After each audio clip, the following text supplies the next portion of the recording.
I sold my soul to the bottle. Still none of my friends have left me yet. I'm the same man I was since the age of 13, and I've lived my life with no regret. If you're looking for some freedom, all it takes is 10 drinks minimum. If you're looking for rhyme or reason, all it takes is 10 drinks. Oh my God. It's the last party of the weekend. I am your host, Chris Burnett. What's up, hot dogs? Welcome to 10 Drink Minimum, sponsored by Topo Chico Seltzer. Smiley has, let me show him. He's got one. Look at that. I sure do. I am going to drink one, I swear. But our guest today, well, hold on. Filling in today, we have one Billy Belmont. Oh, hey guys. Good to be back. Nice. Good to hang out. Good to hang out. Our guest today brought us an old favorite from Palmer Brewing, the MWA, the malt with attitude. Is it malt with attitude? Is that what it's called? Malt with attitude. Which I have not had in a very long time. Yeah. It is delicious. Blue corn malt liquor. Oh, man. So, Duke City Warrior says hello. Right away, hello. Hi to you. Our guest today, and I don't know why it's taken so long. It's my fault. I feel bad. Hey, I think this one's on you. I think, how long have we known each other? Like 10 years maybe? Yeah, at least, I think. 10 years. Yeah, long time. From Evolution Body Piercing, we have Crystal Sims in the studio. Woo! Hello. I feel like Hi, everyone. I didn't on purpose go through and like find like the sexy picture of you for the thing. It's because there wasn't one. No, it was the opposite. It was like, well, which sexy picture do I? Because like you have like photo shoots and like I'm like, well, which one do I pick? I don't want to look like a gross like creeper dude. Like, yeah,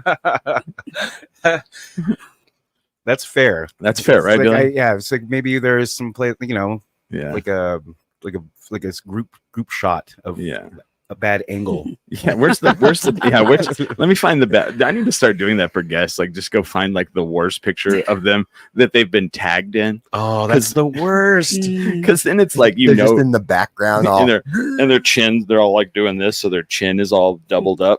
I have had friends like, can you untag me on that because I look so unflattering, and this is right. And you're all no. Which is why for a long time I don't like being in pictures. So if you see the pictures I take now, I'm definitely the one taking them. You are never be a part of the picture. Right. So Crystal, you own Evolution Body Piercing, and it's what is the anniversary this year? Our original location just celebrated 25 years in April, and then we have a second location that is celebrating 2 years next month. That's fucking crazy. Yep. Congratulations. I was thinking about this today. So you're in an industry that there are definitely ebbs and flows because of the popularity of like, the fads. Like, I remember when piercing first kind of took off. I mean, there's always been the Claire's in the mall where little girls get their ears pierced, get their ears butchered with a gun, right? Yeah, with a little needle gun. Yeah, and but like I remember I was in college because I'm long in the tooth. I think is the phrase these, but it was right around the end of the 90s, like the early 2000s, when like the eyebrow piercings and the getting your tongue pierced and the Prince Albert, the Jacob's Ladder. You guys can look those up, by the way. If you guys need to Google those. You should. Yeah. See, that's the stuff I know about from, say, like the late 90s. Yeah. There's got to be new stuff. Yeah. Well, that's where I'm going. Oh, I gotta tell you, eyebrows are making a comeback. What is? Eyebrows. The eyebrows making a comeback. Yeah. See, I always wanted the eyebrow. I always thought that was cute, so I'm totally down with that. Well, see, that's where I'm asking. Like, so like in the 25 years of being being in the industry of like body producing, because like I remember like tattoos when tattoos came kind of back in fashion. And I think they've never gone out since they came into effect. Because, like, you know, when I was growing up as a kid, like my grandpa had one, and then my mom would be like, "You don't want to get those; you'll never get a job," you know, all that shit. And then, like, when I got into college, it was like everyone was doing it. It was like the shit, and then it's never kind of stopped. My mom has tattoos. Well, Literally, like when she joined MS-13, it's kind of part of the initiation. No, I mean, like lately, Oh. like we flew out to New Zealand so she could get a tattoo. Oh, she got a like in her 70s. Oh, old like fashioned, a Maori one. the Yeah. Maori Yeah. old fashioned. Okay, That's The awesome. one with like a yeah. little stick and a pen that you kind of hammer on.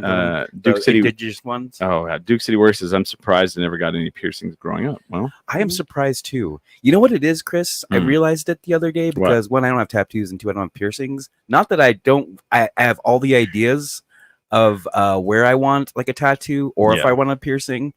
But you know what? My mom, like when I was really little, and I was married. I was married at the time, and then like my ex-wife had tattoos, like just like a really small one. yeah, And then she like I just overheard her like, "Ugh, yeah. nasty." So I had growing up or in college, I had my left ear was pierced 5 times. No, 4 times. I had 2 on the top and 2 on the bottom. Ooh, And Godsmacky. and yeah, and then I had my tongue pierced. I had my tongue pierced for 8 years. What? Yeah, you know, so You still have teeth? I'm kidding. That's so I, like- you know, that's a myth. so I could do the oral sex on, you know, people. I'm just kidding. So with And now you can't anymore. Right, not anymore. so with evolution, I have a question. So is it just not piercings? Like, say if you want to do like something like little body mod kind of thing, do you guys accommodate that? Because the thing when you say about the tongues, and you try to make it a lizard tongue. Oh yeah, do you guys do the body mods? We do not. So evolution is body piercing only. Real gray area when it comes to things like that, because the way that You guys it don't would do be like the horns. I defined- can't get horns there. I mean, it's if you look up the definitions, it's kind of practicing medicine without a license. Right. So yeah, you can get So I show up trouble on for Thursday doing night that at in like Mexico. 3 a.m. in the back alley. Can I get horns? Not at evolution. Oh, okay. Good to know. I just want everybody to know who's listening audio. She winked at me. I'm just kidding. I'm just kidding. So in the 25 years, like what is the craziest thing you've seen someone do piercing wise? You know, I hear this a lot, and the Okay. thing is, if we think it's crazy, we don't do it. Now, my definition of crazy might be very different Well, from your definition of all right. crazy. What's something that would shock me? I'm the senior citizen Frisbee community. sized gauges. Oh, that's right. I forgot about gauges. I mean, Gauges people, are making a comeback, aren't they? people do stretch their ears a lot and Yeah. wear a lot of plugs and eyelets in them. So yeah, Yeah. Okay. yeah. Is that making a comeback? That was my fancy way of saying that gauges is a bit of a misnomer. Oh. A gauge is a unit of measurement. Oh, yeah, So it's like, oh yeah, sizes are coming back. Okay. But yeah. So yes, we are seeing a lot of people stretching their ears again. Okay. For a while there, everyone was having them sewn shut, and we do still see a lot of people like getting them, you Mhm. know, seeing a cosmetic surgeon, getting them, you know, closed back up. Yeah. But there's a lot of stretching going on, mostly because there's a lot of really cool new jewelry coming out for stretched piercings that just wasn't available. It used to be like you wore this big piece of plastic or Right. pretty much nothing at all, and now you can get See, like I'm gonna get it. fine jewelry. What's the big what's the big gauge? What is that? Like you know, like my ears hanging. How do I get like a thing in my ear and then Evil Knievel's looping in the ear? How did I get that done? Like, Is that a thing? So basically, you stretch it over time. That's pretty much See, that's pretty much the easy answer. Some people do get their ears I was thinking. cut. I was thinking and, Friday. you know, I don't there's think some that's how different that ways to works. go about it. If you come into evolution, though, we're gonna help you stretch it over time, Wow. and we're gonna help you find some really fucking cool jewelry for it. Evil Oh, Knievel. I can swear on this, right? Yeah, Oh, fucking yeah, you can. fucking Lily. Evil fucking Knievel's doing loop-de-loops in my gauge. or like my work's gonna love this. like one of those like what do you call them? Those rims that spin. Oh fuck yeah! Oh dude, Oh, are there spinner rims? ones? For Dude. sure. Dude, there's got to be spinner rims. There Like are. the Spreewells in your ear. Duke City Warrior says get a neck piercing. Is that something people are doing? Are you I talking mean, on the front, surface piercings, yes. the front or the back? I mean, either. Can I do? But it's not going right. We're not Frankensteining anybody. Can I but- get a neck beard of piercings? What? And I'll just shave all this beard off, and then I'll just have a neck beard of piercings. I mean, technically, you could get a Who- lot of surface piercings, who's but doing that? depending upon the area of the neck and how much I movement just it want gets, as you're going to have varying luck in healing. I want that. as much trouble going through TSA as possible. Well, I mean, what's something that you've seen that you're like, whoa, that's something I never thought of that's happening. Again. I mean, okay, Or have you just so seen it all? here's what I'll say. Okay. I've definitely seen a lot of things. Yeah. Some of the things that I find like a little bit like ooh is when like people pierce their eyelids or something Oh like gosh. that. Ooh. Okay. Like That made me cringe a that little. it makes me cringe a little too, and Yeah. I've seen a lot of stuff. Just scraping on your But- eyeball. Yeah. Eee. Yeah, there are some things that are Well, those know, people. good There's also idea, people and tattooing their eyes there are people tattooing and their going eyes. blind. And also like getting ink spread into the skin and the surrounding areas. So yeah, there's some interesting stuff out there, but we're real conservative, y'all. We don't do any eyeball tattooing. Yeah.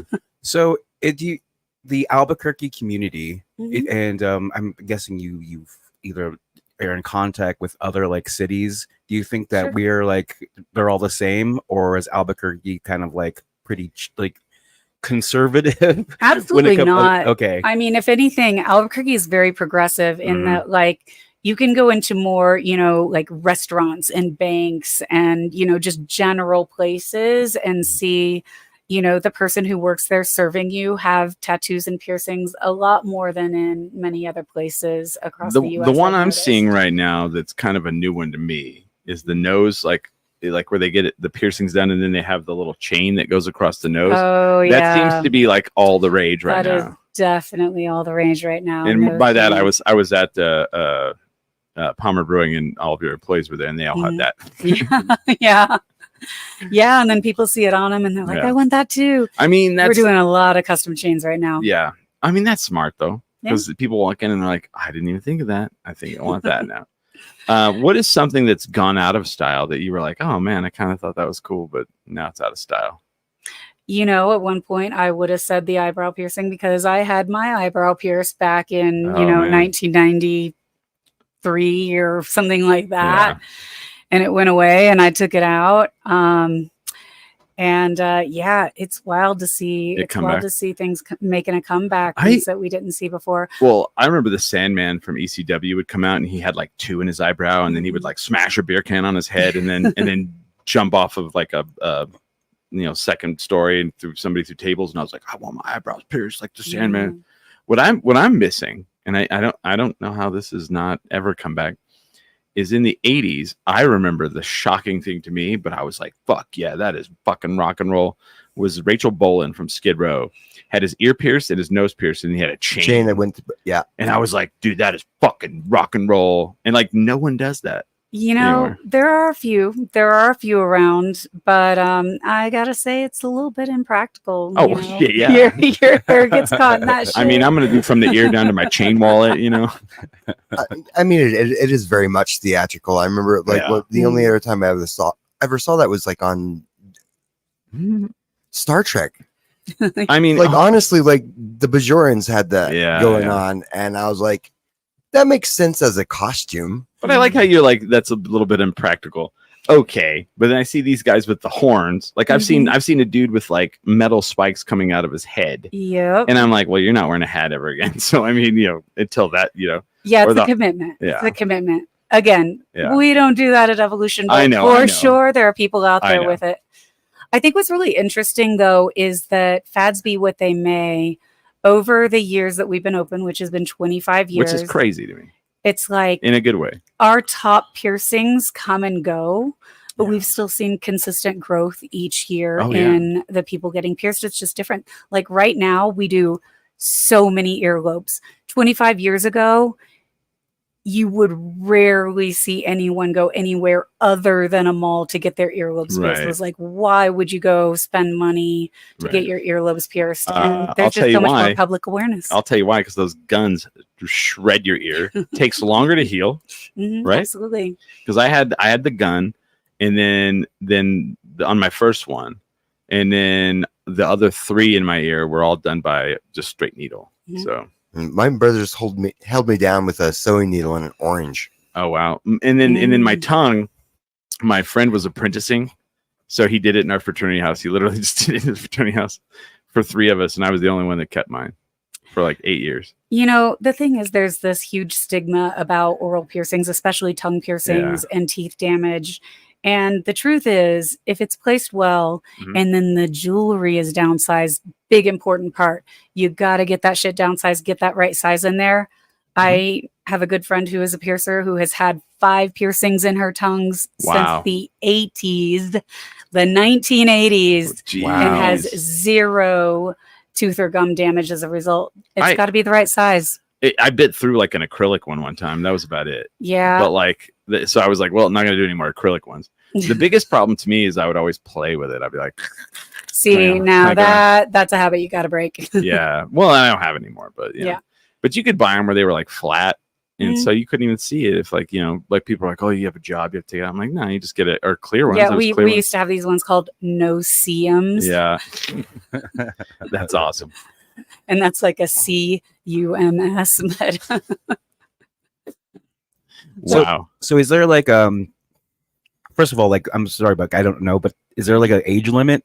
You have to be a certain age to I'm- get one? Because I'm I remember I'm like assuming 18, right? yeah, so I mean, by New Mexico state law, you have to be 18 to get a piercing. And if you aren't 18, you have to have proof that a parent or legal guardian brought you Mhm. in. So that means, like they have to have ID and the minor has to have ID. There needs to be something connecting yeah. the two of them. Okay. So, once you're 18, you pretty much can do whatever. Right. When you're under 18, most studios make their own policies as to You turn what they're comfortable 18, with. you go to the cannabis dispensary, then you go over to Evolution.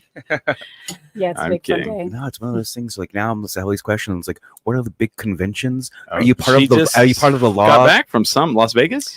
I did. I just got back from the Association of Professional Piercers. They Oh. have a conference every year in Las Vegas. right. This Yeah. was my, I believe, 26th time Is it always in Las attending. Vegas? It's always. Wow. I mean, one of the first ones was in Florida, but yeah, it's been in Las Vegas for a long time. We had record number of attendees this People year. There get were piercings in Florida? 1,700. Hey, Merle, you want to have your ear pierced? Yeah, we had 1,700 attendees this year. People come from all Shit. over, internationally even. And yeah, I taught 4 classes this year, which is why I have no voice. I don't normally sound this sexy. Sultry. Sultry. Yeah. Yay. You'll make a, Like today would be a good day for karaoke because I got a very Yeah. I love this. you're all, place. you're Like, in why my- can't I keep this year round? you're in my heart, you're in my soul. You're like doing Rod Stewart. I'll say. Totally, Rod Stewart. Yeah. So my question is, Mhm. 25 years Mhm. in the business. This is a business where I am assuming you've watched your competitors come and go, Mhm. because it is one of those industries where people open up and then they don't do well, and then they move, and then they shut down. Then they open up in the mall, and then they shut down. Mhm. What is the secret to the longevity? Like 25 years. Well, honestly, a lot of our competitors just have a different business model. So, the business model that we have is that we are not the least expensive place to get a piercing in Right. town, but we are going to promise you the absolute best experience. We're going to take care of you. If you have a problem, we're going to guarantee your jewelry if something falls out. Like we are here to really offer you the best experience possible. Another business model is to charge less Mhm. and put a little bit less care into it, have a little bit less experience maybe. And their client, I'm not saying that mine is better than any other. No. There are clients for every, price range. They're haters at every price range. Oh, So, sure. yeah, it's just our business model happens to be one that's been very sustainable. I have to give a lot of props to my team. I've been able to keep my head piercer Noah has been with us since, just a few months after we open. We've been able to keep a lot of piercers for a lot of time. And I'm sorry, since you just right after you opened. Yes. So he's been there like almost 25 years. He will celebrate 25 years in September. Wow. So, and it's like the longer we keep people, the more they acclimate to our volume, Yeah. the better they get at what they do. And when they're really good at what they do, people want to come back and see them. Evolution body piercing, no Prince Alberts. Sorry, guys. No, Do you know what that is? that's the in your dick. No, the butt cheeks. The butt. Oh, Actually, the Prince Albert. Oh no! I'm sorry. Yeah. No! Sorry, the King Okay. Rupert. No King Ruperts. No Okay. King Ruperts. We do plenty of Prince Alberts. They do Prince Alberts. And through They don't do the throughout King the Rupert, body. guys. So no butt cheeks. We Did you remember when they did that on Jackass? no. Or no, it wasn't. It was something. Steve-O got his butt cheeks pierced, and they called it the King Rupert. I have a friend who way back in the early 90s did just a comedy video of someone with one big barbell through Yeah. two butt cheeks. The King and Rupert. It was They will not do that. was hilarious, and it that Hey, shit's not going to you take that. You take that shit to Claire's. You just ask them, see what they'll do. Hey guys, you guys do the King Rupert? And they're like Is Sack still around? and they're like cheek to cheek guy. I need cheek to cheek done. How's that happening? And here, I just want to know, after 25 years, Mhm. who is your best customer? Oh, Comes yeah. in like they've had Frequent flyer. everything done. I honestly couldn't tell you. I'm also at a point in my career where Yeah. I am not on the floor day to day. No. Mm. But we definitely have had clients who, they'll drop 20 grand a year, like Wow. buying new piercings and jewelry. And I couldn't tell you who our best client is right now. I'm but sure you have several of them, probably. Yeah. 20 grand a year? Some, Jesus. some And I people do just- that. Some who- people who go is- all in. Who is this robotic individual just that's gotta- full of metal? You know what I can tell you? I also, as I said, I just came back from a conference with Yeah. other piercers, and having a conversation with piercers about sometimes we have to kind of quote unquote fire a client who's spending like 40 grand a year because they keep getting things pierced that won't heal because they want to get more before the last one heals, and they're walking around with a bunch of like unhealed Wounds. piercings, and sometimes you got to say, no, I'm sorry, I can't sell you any more piercings right now. This isn't good for your health. Wow. You're walking around with open wounds. Yeah. I mean, It takes a while. it doesn't look good when you get to a certain point. Yeah. Yeah. That said, we do everything we can to help every client that we have heal as Well, much as we can. Well, you just So, came back from an industry, event. What's the forecast? What are people doing? Like, what's coming? What's coming down the line? I mean, right now, interesting you should say that because the theme of the event this year was the future of piercing. Oh, But like right now, it is all about the change. please tell me they had like It a photo op where you got the laser backdrop from the 80s. The future of piercing. I wish I could tell you that. There were a lot of futuristic outfits, but no, I mean, right now, all we're seeing coming up are the chains, the small diamonds, anything that jingles, anything Ooh. that jiggles, which right now, we aren't putting that stuff in fresh piercings. Uh-huh. You're healing your piercings, you're coming back, and movement is such a big thing right now. Mm. So, yeah. So like Evil Knievel in the somebody get that done. Duke City Warrior said she said rather not put her cheeks through that. She does not want a King Rupert. So basically, you're banking on the jewelry more than the piercing. Yeah. So here's the thing. In order for this jewelry to work, it takes a skilled piercer to put it in the right place. Yeah. Mm-hmm. Like there's a lot of jewelry that's coming in right now it's kind of going in like hidden places and like faux rooks and like piercings that look like the jewelry's coming out of nowhere. We can't see where the back of it goes. Oh wow. Mm. Okay. So there's Yeah, yeah, definitely yeah. a lot of skill going into some of the new things as well. When I first saw like people get their like up here on like the cheek and Mhm. stuff, I was Single like, point piercings. I'm like, what has happened? How is that? Yeah. What happened there? And so that stuff kind of blows my mind a little bit. Yeah. And then like I remember the big one was like the under the lip, like people would get the little like studs. Snake bites? Two of them or just No. one? No, they get Right? like 3. Oh, Yeah. yeah. I mean, Yeah. lip Or piercings whatever. in general. Yeah. The lower lip, that was for a little while. Yeah. But I get it, like where you're like, it's the illusion part where it's art. Mhm. It's literally Oh, art yeah. because everything turns into art sooner or later Yeah. at some point. and it's like, you know, you want to be walking, and someone goes, "How does that work?" You know, like they're like, you know, you have the, you know, a Ferris wheel coming out of your head. You know, everybody's like, "What the hell?" Also, right now, curations, or what we're calling curations, what a lot of people in the industry call it, curations, are really big. It's like, it's not enough to have several piercings on your ear.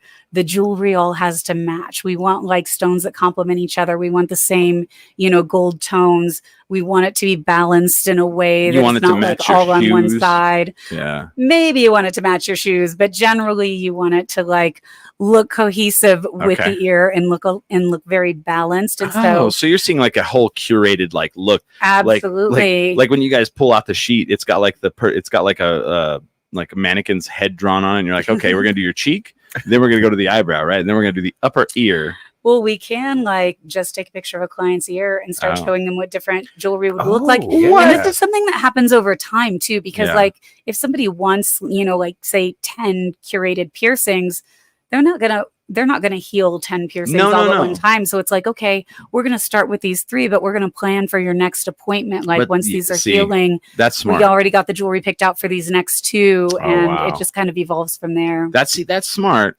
You're not like, all right, what you want? Cool. Clink. Here you go. See you later. That'd be $30. You know, you're like, you guys are like sitting down with a client, you're doing like a whole, so what is the final product here? All right, well, here's the steps we're going to do to get to that. Here's the time frame. That's pretty smart. I like that. It's fun. Interesting. I like So that. I imagine why the reason, one of the other reasons why I won't get a piercing is it probably hurts a lot. Nah. So with that being said, do people chicken out last minute? And they're like, oh, I don't just don't do it. No. Almost never. Really? Okay. Nah, it's not So that bad. when people do not get a second piercing, it's almost always our children that are getting one earlobe pierced at a time, and young children. Sometimes they'll get the one and they'll be like, nope, I'm good. Oh. But I will say, with like 99% certainty, they're coming back later to get that Okay. second one. Okay. And And then here's the thing too, we are Yeah. not a studio who, like, if they don't want that second one, we're not going to hold your kid down. You would be surprised how many parents are like, just get it done, I'll hold them. No, you we call are not me. going to No, wait. you call me, I'll come do it. It's fine. Yeah. No, it's fine. It's fine. I'm good. I mean, I'll walk in, I'll be all, which one is it? That one? All right. Yeah, but no, when it comes to adults, here's the thing too. Needles, since I started in the 90s, needle sharpness has increased by like leaps and bounds. I'm not going to say they're twice as sharp. I'm going to say it's ridiculous. We Right. used to have these weird plastic things called needle pushers Called that butter you knives. would like Yeah. you would like stick the needle into this plastic handle because you might need that to get through a nipple or Ooh, a no. navel because that's how freaking dull needles Yeah. were way back then. And now it's like, now we Uh, got some really good needles. They go through like like I butter. said, I was Yeah. pierced with a sewing machine needle, and my brother just like held me down, had Yeah. an orange on the other side. My They Yeah. the It gun. is Yeah, a very you're done. different experience these days. You know what hurts? The gun. The gun Oh, hurts. yeah. And it Okay. fucks it up. And then it hurts. It's not sharp. I mean, It's- it's using the yeah. jewelry to do the piercing. Right. And then for my other ones, they used a syringe needle. And I'm sure that's I mean, that's where it started. Yeah. We thought those things were sharp. Turns out, like, science, it Yeah. progresses. well, and the difference between the gun and the syringe needle was fucking leaps and bounds. Mhm. And I assume this probably is an issue. You get people that get addicted to it Oh, yeah. big time, right? Oh, that's right. It's like, Because tattoos are like that. Oh, hold on, guys. The English are here. oh. Craig Buchanan from jolly old England says, I was gunned as a teen, lived to tell the tale. bloody, bloody, oi, oi, is what he says. No, he's like, and then Chris comes with a 13 colony lead. He's British. Craig is from England. So I mean, me too. I'm not ashamed to say, he's like, the British. when I was a teenager, I had my nostril pierced with a gun, and Yeah. the outcome was not successful. Oh my goodness. That sounds very, very painful. Duke City Works is Craig in the building. So Is he here? No, Craig was How here. did he get through the Craig was here a defenses? couple weeks ago, and he wore a button-up shirt that was the British flag, Oh, just on purpose. The Union Jack jacket. all right. Is this the end? So of it? when you say, because Chris, you're exactly right. That was where I was going to lead to next. Was the people who like are addicted, and it's probably the people who are forking out $20,000 a year on this stuff. And do you see like, well, I guess people just fucking like piercings, and that's why they get it. One, because it looks fucking cool, and two, maybe they need that, that little. I need to feel something. Craig said, "I come and go as I wish," but he probably said like, "I'll come and go as I wish." That's probably what it sounded like. Actually, sorry. I will say the clients who are spending big money like that, they're usually also having like really specific tastes in jewelry. They want the genuine stuff. Oh, So that definitely comes into play. Yeah. Do you have a lot of like? Is there a lot of like regret where people are like, you know what, I shouldn't have done the nose, I should have done the eyebrow, and they come back? Oh, actually, I have something along that same question. Yeah. Like, how is like the healing process afterwards? Like, if you decide that you did not enjoy your piercing. So first of all, when it comes to regret, usually they just take it out. Yeah. And for most people, especially if you haven't had it for very long, for most people, it heals up without very much notice of a scar. The longer you have it, the more likely you are to have a scar. I definitely can't say that, you will never have a scar, but most people, you're like, I don't like that. You take it out, usually heals up pretty quickly. But I feel like there was a part 2 of that. What was that? What was the other part? I was like, do people ever come back and they're like, you know what, I shouldn't have done that one. I should have done this one. And we'll be like, oh, yes, we will happily take that out for you. And this is how much this other one costs. And if they happen to like the jewelry, though, and it's their jewelry, we may also be able to clean and re-sterilize that jewelry and just put that in a different part of their body. How often do you guys have to fix somebody else's shit? Well, like someone comes in and you're like, oh my God, who did this? So was this Clint over at blah blah blah? I'm gonna be as correct as I can be right now. You don't have to. No one listens to this. Nobody's ever gonna hear.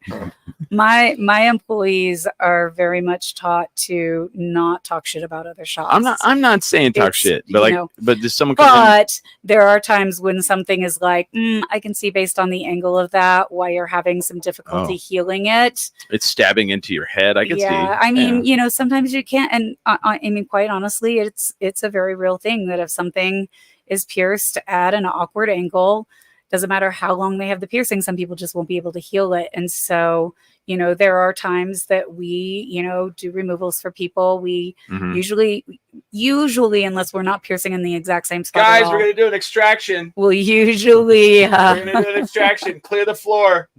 Is it like that? We'll usually ask them, No, they fill out a 4 minutes removal. There's no shouting across the shop. We have a couple of questions from the audience. Right. Has there ever been a piercing? They said tattoo. You don't do tattoos. No. Has there been a piercing that has gone wrong? Absolutely. Sure. I mean, it doesn't matter how long someone has been piercing. This is Greg's a bleeder. The English are bleeding. No, this is something that happens to, like I said, I've been in this industry a long time. I'm, connected with people who have been in the industry for a long time. I don't know any piercer who has had every piercing that they have ever done, like go perfectly. Yeah. Sometimes it goes wrong. And so, sometimes we have to remove something for, reasons of extra bleeding. Sometimes it's just crooked and we're always willing to own it. If Billy, the Prince Albert did not go well. It did not go how we would have liked. So we're going to change to a Jacob's ladder. Okay. Yeah. Well, different cost associated with that, but we're going to give you a little bit of a discount because the Prince Albert is really bad. Just kidding. So then you have another question. Okay. Craig says, is there a piercing you just won't do? Okay. If we genuinely don't believe a piercing will heal, and we think also it's going to have a very negative outcome during the healing process, sometimes we won't do it. An example would be like people who get surface anchors on their ring fingers. What? It's like if you wash your hands and any amount of times, if you're in any kind of an industry that you have to wear gloves, anything like that. But I will say that for a lot of things, we do believe in informed consent. So we do believe, like, for example, if someone has a medical condition and, their piercing might have a more difficult time healing, we want them to consult with their doctor about it. But, for example, if I'm sure the doctor's going to be like, no. I mean, I don't know. It depends on the situation. And I'll use the example of like an HIV positive okay. life left. Sure. And they're like, you know what? This is my dying wish. I want to have this piercing. I want to spike right through my head. And we're going to give all of the information that we can about the risks. We're going to ask them to consult with a doctor, but we generally do believe in like letting you know what all the possible risks are and then letting you make a decision for your own body. Wow. I will say that varies a little bit from piercer to piercer too, though, because like there's a piercing called a smiley, for example, that's the tongue web like up under your lip right here. But it's not the tongue web. There's a web up under your lip that can be pierced. You can see a little. So when people smile, there can be a little ring. What the fuck? That's weird. It will damage teeth and gums. So I have a couple piercers who are like, I don't want to do that to somebody. And there are a couple piercers who are like, they know the risk. They really want this. So it varies a little from piercer to piercer as well. Wow. Here's my favorite part. I've tried my best to get Crystal to not be businesslike to break, and she is absolutely a business person. She's trying her best. I've thrown everything I think I could at her. So here in Tendrick, we do this thing because also Crystal's a musician. Yeah. Well, I don't know she and so nice. and so we usually we ask what was your first concert, but what was your first piercing you did versus the first one you ever got? Yeah. First piercing I did was an eyebrow. Yeah, it was on. It was at Claire's. It was. No, I'm just kidding. Yeah, no, it was on at the time. My best friend, I did do an apprenticeship under somebody in Indianapolis, Indiana, a long time ago. Oh wow! But an eyebrow actually is. Are you from there? I am. I'm originally from Oh. Indianapolis. I did not know that. I moved here in '96. Corn and Indy cars. Pretty much. Yeah. But yes, my best friend at the time, I pierced her eyebrow. Immediately after that, it went really well. And immediately after that, she wanted a rook piercing, which is an inner ear piercing that's a little more challenging. Oh. So I decided to do that for her, and it did not go as well. Oh. She was in a lot of pain, but we got it done. And Just shut up. Just and let to it my happen. knowledge, she still has it. So, No shit. yeah. What was the first one you ever got done? The first piercing I ever got done by a professional was my navel. Well, that's not what we asked. Okay.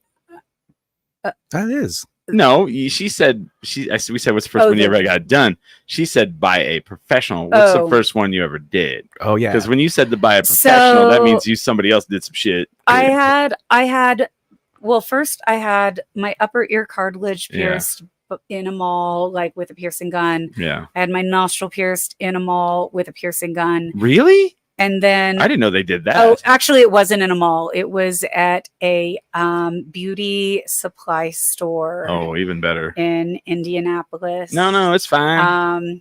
But I Merle, also, you know how to load this gun? But I also did pierce my own navel the first time that I had my navel pierced, and I had no idea what I was doing, and I did not pierce it deep enough, and it rejected in a very ugly way. I remember when that was a big thing. Is it popular still?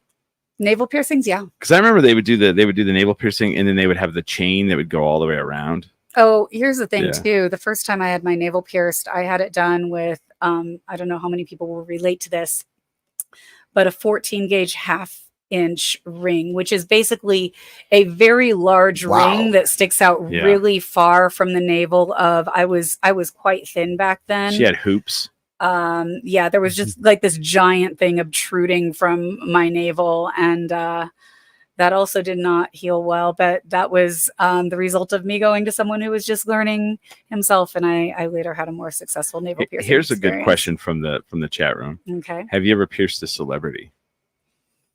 Not that I can mention. So yes, Nasty. nasty. Not that I can mention. Rest in peace, Shifty Shellshock. They didn't die from it. They didn't die from No, it. he just passed away like last week. Oh, yeah. Not from being pierced by me. No. I'm sure it was being pierced, but not by you. By himself. I don't know how he died. I take that back. That's terrible. But he did pass away like last week. Rest in From peace. the guy from Crazy Town. What was I going to ask? I'm trying to remember who it was. Oh, you I did wanna say- say no, not who I pierced, but I do uh, want to say a Well, celebrity. has come in. Maybe You don't have a reality show yet?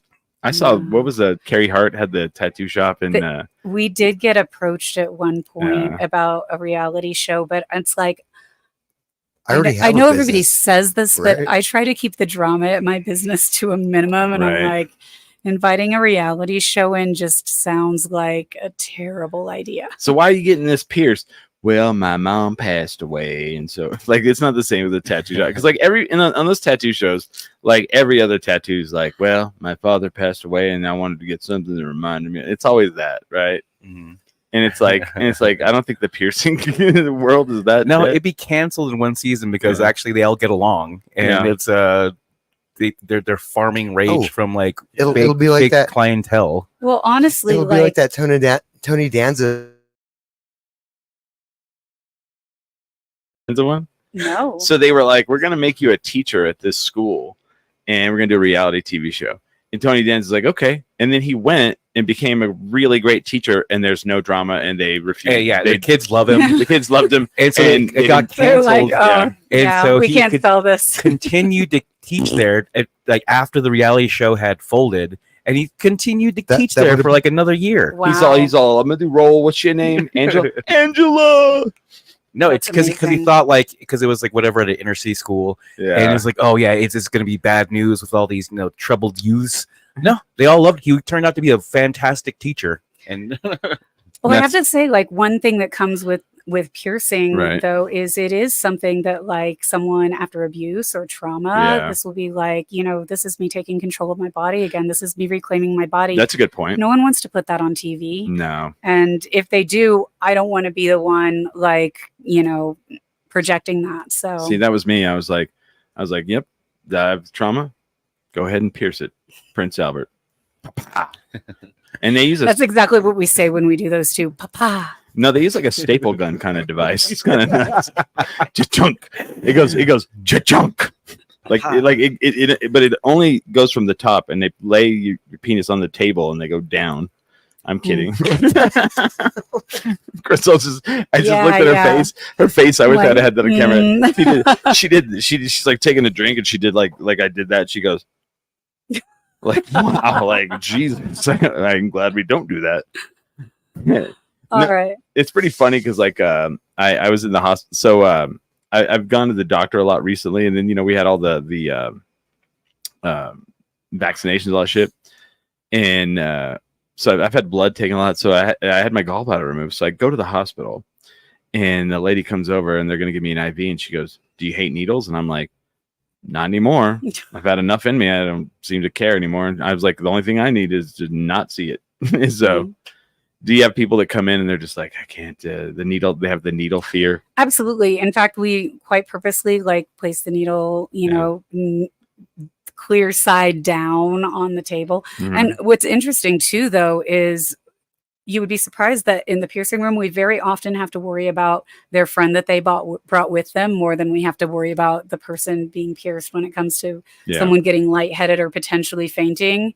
It's definitely, something that you have to keep control of your room. You have to know what everybody, because sometimes the person who's getting pierced is just fine. And the person who sees it is like, whoa, they start to get wide and start to do the Oh, play. you get people and, that pass out and shit? oh, yeah. Oh, yeah. Oh, yeah. Yeah, not everybody likes to see a needle going through somebody else's skin. Even if it's not you know coming at what? their own. I would be that person. Yeah. Like, as long as I don't see it, I don't give a shit. Yeah. Like, the feeling of it, the actual feeling doesn't bother me. Mhm, It's seeing it. mhm. Yeah. Here's a question. Because, like, in this industry, I've been doing this 18 years. Mhm. Seeing the evolution body piercing, seeing the evolution of podcasting, like just the technology of it has, like, I could, if someone was like, hey, what would be like something you would want to talk about in front of an audience? I could talk about the early days of podcasting, what we had to use, what we had to do, what we had to scrounge, la la la la. How much the technology has evolved, how much it's evolved in the last 5 years. What's the technology like in the body piercing industry? Because I mean, when I talk about when you started, I mean, there was, I'm assuming you guys had to use a lot of, and this is an assumption, you guys had to use a lot of things that were not made for body piercing. Absolutely. And now I guarantee there's a whole fucking industry just on the technology. So what is the game changer? How is that? How has that been? Yeah, what was the game changer? 100%. We were using tools that were made for the medical industry, Right? And hopefully, there are definitely tools made specifically for our industry, for the styles of jewelry that we use. There are different tools made for different types of jewelry. There's now a whole industry coming out with disposable tools, wow, which is very fascinating. It hasn't quite caught up yet. Some of them effective, some of them I just don't find to be sturdy enough, or from what I've seen with my team working with them, but you know that it's going in that direction. Right. Obviously the sterilization equipment has upgraded, but that's also been along with the other industries, like the sterilization equipment, the autoclaves that most autoclaves. I was trying to think of what they were called. Yeah, I was going to call it a colander. I was like, what most piercing studios now are using are autoclaves that were created for dentists, but it's also stuff that wasn't in the dental industry yet when we started piercing. And now, like the dental industry, because they have to sterilize lumens, being things that have hollow tubes inside of them. They have to sterilize those things too. And so they don't just use the same machine, repurpose it, put a different name on it, and then add $1,000 to the price. There's some very high-tech autoclaves coming out these days that are really exciting, instrument washers. So yeah, it's just been great watching the things that are coming out specific to our industry that just were not available when I started piercing. Wow. Is there like salesmen that come in and it's like, I got the newest product here? Honestly, mostly it's going to this conference in Las Vegas. This conference gets bigger and bigger every year. Yeah, I'm sure. It seems I got the things that'll change the piercing industry. Yeah, there are more and more international conferences. I actually got to speak in Brazil last month. They had a Association of Professional Piercers in Brazil. Really? And they're piercing in Brazil now? They're piercing all over, but they're just now getting conferences. And that's the thing too, like back in the day, you were maybe on some forum somewhere connected with like a very few people. And now everyone's like, what can I put on YouTube? What can I share? And there's a lot of crap out there. But there's also a lot of like, oh, that's a great idea. Let me take that and expand on that. What's like going back to the technology thing, what was the game? What's been a game changer? What is like a like product that you were like, this fucking revolutionized body piercing? I mean, there is, it's the thing where, you know, someone starts new and you're like, back in my day, we didn't have this. Like, all you kids have. I used to, you have to use a knuckle buster to run credit cards, and now you can just go beep. Yeah, you don't even need the swiper on the phone. You can just tap a phone now. I mean, really, a lot of it is just simple tools. There's a tool like this surface anchor tool that, you know, when we first skull ripping tool, that's a good one, right? Yeah, when, you know, what some people call microdermals or surface anchors came out. Oh my goodness, the length we would go to get that thing in, and then try to get a piece of jewelry screwed on to the end of that. Yeah. There's now tools that hold that stuff for you. Threadless jewelry has been a game changer. It used to be like any type of, you know, jewelry that you had anywhere, you were like screwing something onto it. Oh, wow. And now it's like a push pin style where the pin is like kinked, and that's what creates the tension. And so you can just pull it out or push it back in instead of doing the whole that's cool. lefty loosey righty tighty, and no one remembers which way it is. And if you don't do it tight enough, it, you know, comes unscrewed and you lose your end. So we didn't have the threadless shit. We had a eraser from a pencil. They call yarn it, and threadless or press pit, game changer for the industry. That's pretty cool, man. I mean, So How has interesting. I guess the jewelry industry, I guess do you make your jewelry, or do you have like a person you go to? Because I want to know, like, one, like, Carl does it. no, like, because people, like, what's the most expensive piece? It's like some Cartier Yeah. diamond. Yeah. It's called the Pink Panther. Yeah. Actually, She finally broke. I finally saw it. no, actually, I turned 50 this year, and my business partner Yeah. and my best friend went in on buying the most expensive piece of jewelry that I had in the studio for me, and I bought it knowing that it was in a price point that our clients probably weren't going to pay. But Yeah. but no, when it comes to the high-end jewelry, a lot of the really expensive things we are custom ordering for people. Yeah. But it's makes sense. 14 karat gold, Mhm. genuine stones, a variety of different ways. And then we have like you know, a lot of different jewelry where people are wearing in their stretched lobes. Yeah. Jewelry that hangs down similar to like what I have on today. What gauge is that? So my ears are probably about 3/4 of an inch right now. See, I'm need twice that size for the Evil Knievel hoop. Yeah. Twice that size.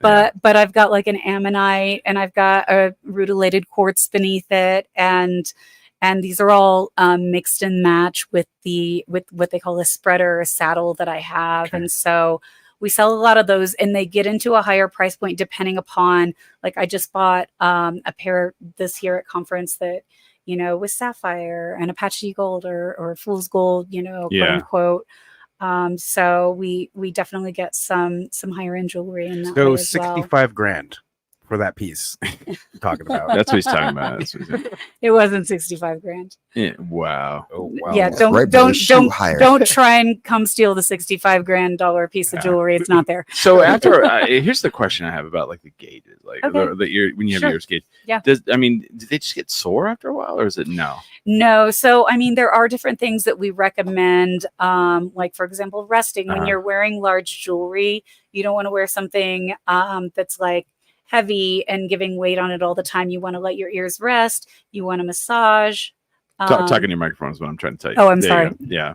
You're looking at me, and there you go. Didn't realize it wasn't still in front of me. Yeah. Okay, yeah. You're going to want to like sometimes take that jewelry out so that your ears rest. If you get too much weight on the bottom, you can start to lose circulation.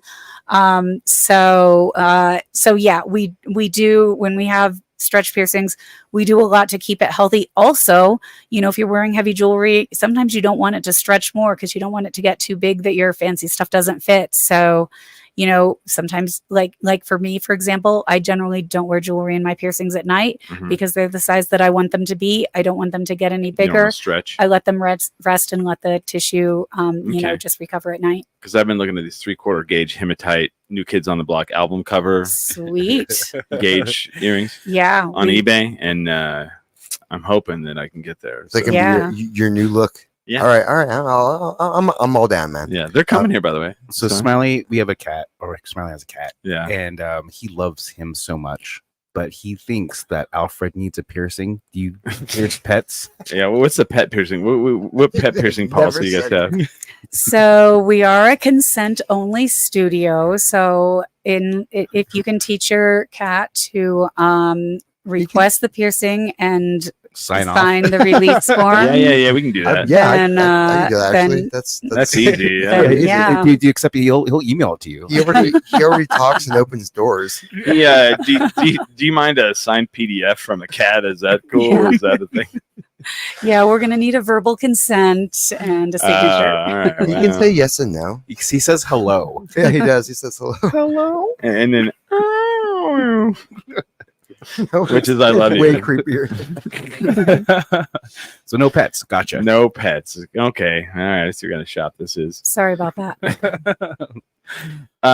So is your partner also is your partner also a woman, or is it? No, No. my partner, Sean Taylor, is actually my ex-husband. Oh, okay.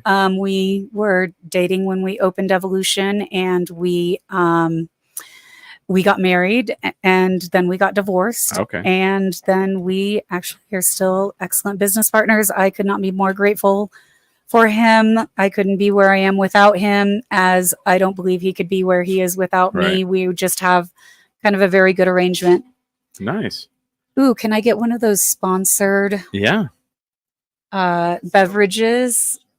I'll have one as well. One of the Topo Chico seltzers. Thank you, Topo Chico, for sponsoring Third Minimum. Thank And- you, and I wanna- Topo Chico. And I want to say this: like, we did a show, we did a live broadcast from Music Around last week because it was their 25th anniversary. Oh wow!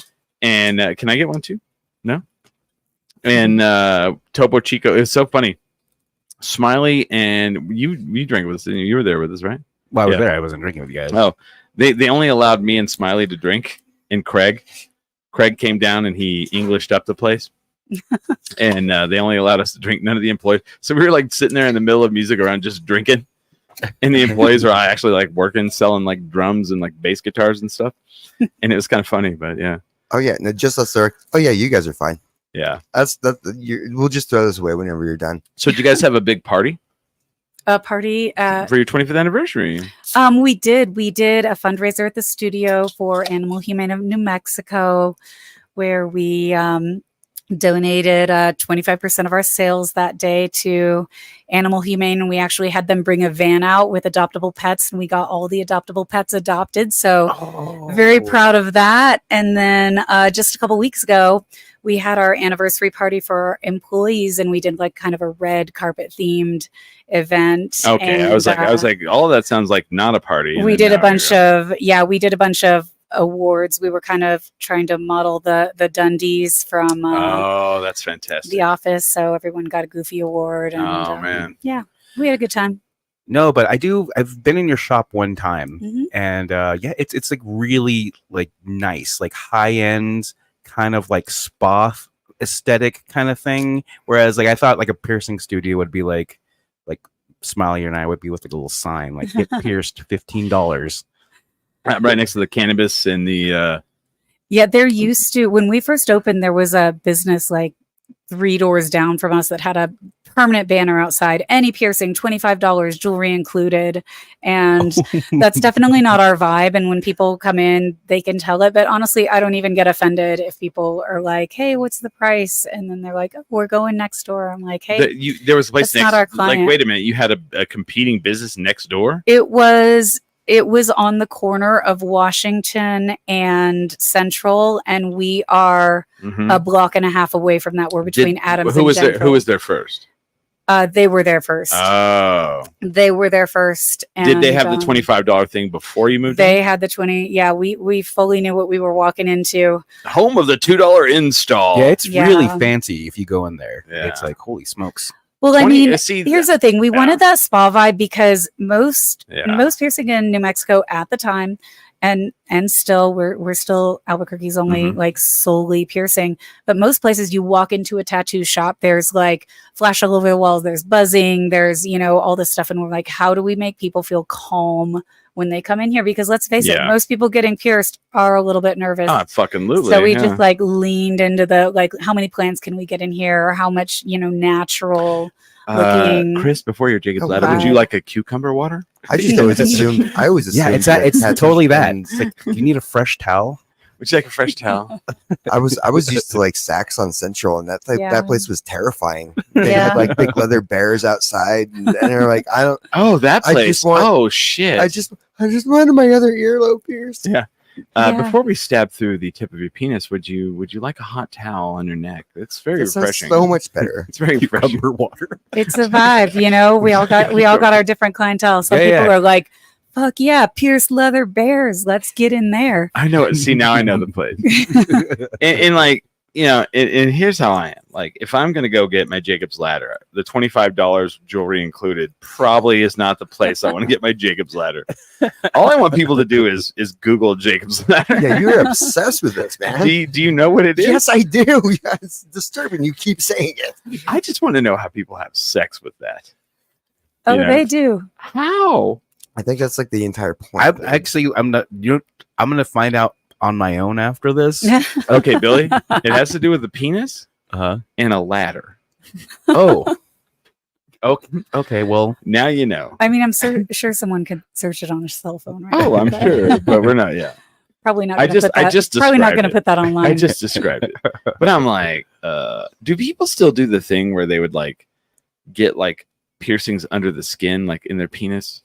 That's another thing that we can't really do. I'm not saying you. I'm just saying, Yeah. do people still do that? Oh, I'm sure. I'm gonna call every day and ask for that. You know, you gotta do that, and I'm gonna do yeah. different voice every day. Oh Just kidding. yeah. I'll be all worried. I mean, there are people who like travel around the U.S. Uh-huh. and like just kind of set up in different spots, and they're like, "Hey, we're Like doing this thing. They're Who wants to seeing come see pop-up? me?" They're like the Dr. Kevorkian of piercings. You know, like, hey, you guys want those lumps under your penis skin? Let's do it. That was a thing for a while, right? Well, It's dudes a would- thing still. Is it? All right. Yeah, I mean, people get them on their head too. The big yeah. horns. People want it. I like- Apparently, I have a very delicious Subdermals, knee. right? Look at this. Subdermal. So you guys don't do any subdermal because that's medical. Exactly. I gotcha. Exactly. I wouldn't do that either. We That seems- we gotta stitch it back up and all of Yeah. that. That's just not something Yeah. we have a license to do. I just remember when I was watching. I think it was like Sally Jesse Raphael, Mm. and they had the lizard man, and I was like, "What in the fuck?" Or the cat man. Do you remember the guy that was like making himself look like a cat? Yep. Yeah, and Yep. he had the whiskers that came out of his face, and I was like, "Wow." Yeah, I've seen some of those Yeah. performers. He had like a little had his lip pierced up here, or like a split, Multiple times, yeah. split up here. I remember So the it first looked time I like a saw cat. the That was- tongue thing, and I was like, "What the fuck?" But it's all. I mean, now it's all like old hat. It's like big whoop. What you got next, man? You So- want to look like a dragon? Yeah.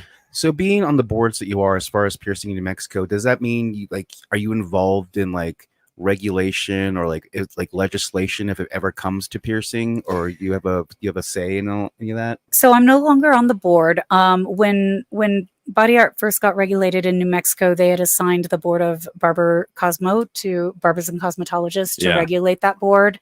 And so I was the chairman of that board for the first 8 years, which Because barbers shouldn't be doing that. I mean, Well, they were here's the originally crazy surgeons. story. Like, they basically decided to add 2 body art folks to the already formed board of barbers and cosmetologists. And at the very first meeting, they held elections, and somehow I got elected vice president. I hadn't even been to one of these meetings before. Because But they're everybody like, hates them, and they were like, These are elections, Because okay, you're going to be vice president. because they were like, "Oh, she's new. Oh, she'll be vice president." You're Yeah. railroaded. This is what happens. Yes. So anyway, between the first and second board meeting, the person who had been voted president had a heart attack and died. Oh, And which not very, not very genuine man. Yeah. I very much enjoyed working with him for the one meeting that I worked with him. But And- all of a and he was sudden not I getting- was like, and he was not getting a piercing at the time. he was not. But all of a sudden I was like, I have to chair this next meeting, and I have no idea what I'm doing. No joke, went out and bought Robert's Rules Those for are- Dummies. Oh, you know what? Yeah. That's amazing. See that? Okay, I'm gonna point something out to everyone right now. Mm. 25 years in the business. That is why right there. Because I guarantee Billy didn't know what that meant. Robert's Rules for Dummies. Do you know what that is? Robert's Rule Order. Yeah. Oh, he did know. Did you Yeah. know what that was? No idea what you're guys talking See? about. No idea. So Billy would have bought the regular version. Sorry. Robert's Rules of Order. I got the dummies one because I was like, I don't have time to read that whole And, thing. and then here's what happened, because I'm gonna guess this 100%. Mhm. You went to the meeting, and after reading this, and you went, "Oh wait, we don't do half of this shit. We do some of it. We don't do half of this shit." Correct? Well, it was a lot of shutting things down, and this wasn't your turn to speak. Right. You know, you will address Yeah. me, not the other person. And Mhm. I'm very. and by the way, you may call me Madam Chair. yes, I'm very versed in Robert's Rules of Order. Yeah, my What, dad's. okay, what the hell are you guys just gonna let me It's sit just- here? Okay, hold on. So All right. there's a thing in the world called parliamentary procedure. Mhm. Yes, I know that. Okay, well, the official book or the official standard Mhm. for parliamentary procedure is called Robert's Rules of Order. Who's And Robert? Huh? Who's that? It is a guy that wrote the book. Robert what? It doesn't matter. That's the book. Like if you're running an official meeting, Yes, I've been on many. Right. I've been a chairman on many councils. All right. Well, when you go to their bylaws, in the bylaws, I've never heard of this. They'll say in the guarantee in the bylaws they will say we run our meetings in accordance with Robert's Rules of Order, whether it's the press club, whether it's whoever, and it's how the meetings run, and it's like it tells people like when you do not talk when it's someone else's time to speak. This is when there's someone has to okay, so I know it without knowing it. Yes. Yeah. Correct. Yeah. Someone will say like we can't do that because no one nominated. I nominate, and they go, do we have a second? That's Robert. And then we need this many people to vote. Yeah. We need a quorum. And also basically like Yes. if it's not on the agenda, you don't talk about it. Correct. Oh, yeah, of course. So, an unless agenda item comes up Unless you vote to add it to the agenda. in the beginning. Yep. But yes, it's like an agenda item comes up and then there has to be, a motion and a second, and then there's Yep, discussion, correct. and then There we go. I'll say aye, She said it any way better. opposed, like Yes. all of that, and that's how things move forward. That's what Robert's Rules. It's been around Oh. for. Well, it's good to know there's a book for that. Yes. Because I've been an elected official in this town. But the I didn't know what that is. fact that you didn't just walk into that meeting and go, "Oh, Oh fuck, no! I'm gonna I was fucking." like, I don't Yeah. want to look like an idiot. You want to look like my cousin Vinny, and like in court, Yeah, it's like, Crystal, what is that? It's like it's a suit. it's a soup. It's a soup. I We didn't know have, there was a book. yeah. Oh yeah. But in either case, I did have something to do with the board for that first 6 years. Yeah. You're basically elected for 3 years. It's probably a And good then thing you can that do a happened. second 3-year term, and then you aren't eligible again until another term. Brody. But between then, we got the board of body art was formed, and they have asked me to run for that board many times, but I've had enough. Because like it's just wild to me that like it was under the blanket of like whatever like Oh, Like, Barbara Cosmo, yeah. Is it still It is not. No, the board of body art has its own board now. good? However, Was that because of you, or was that because of somebody? no, that was largely thanks to Ben Shaw of Archetype Tattoo. Oh, okay. He largely he was on the board of.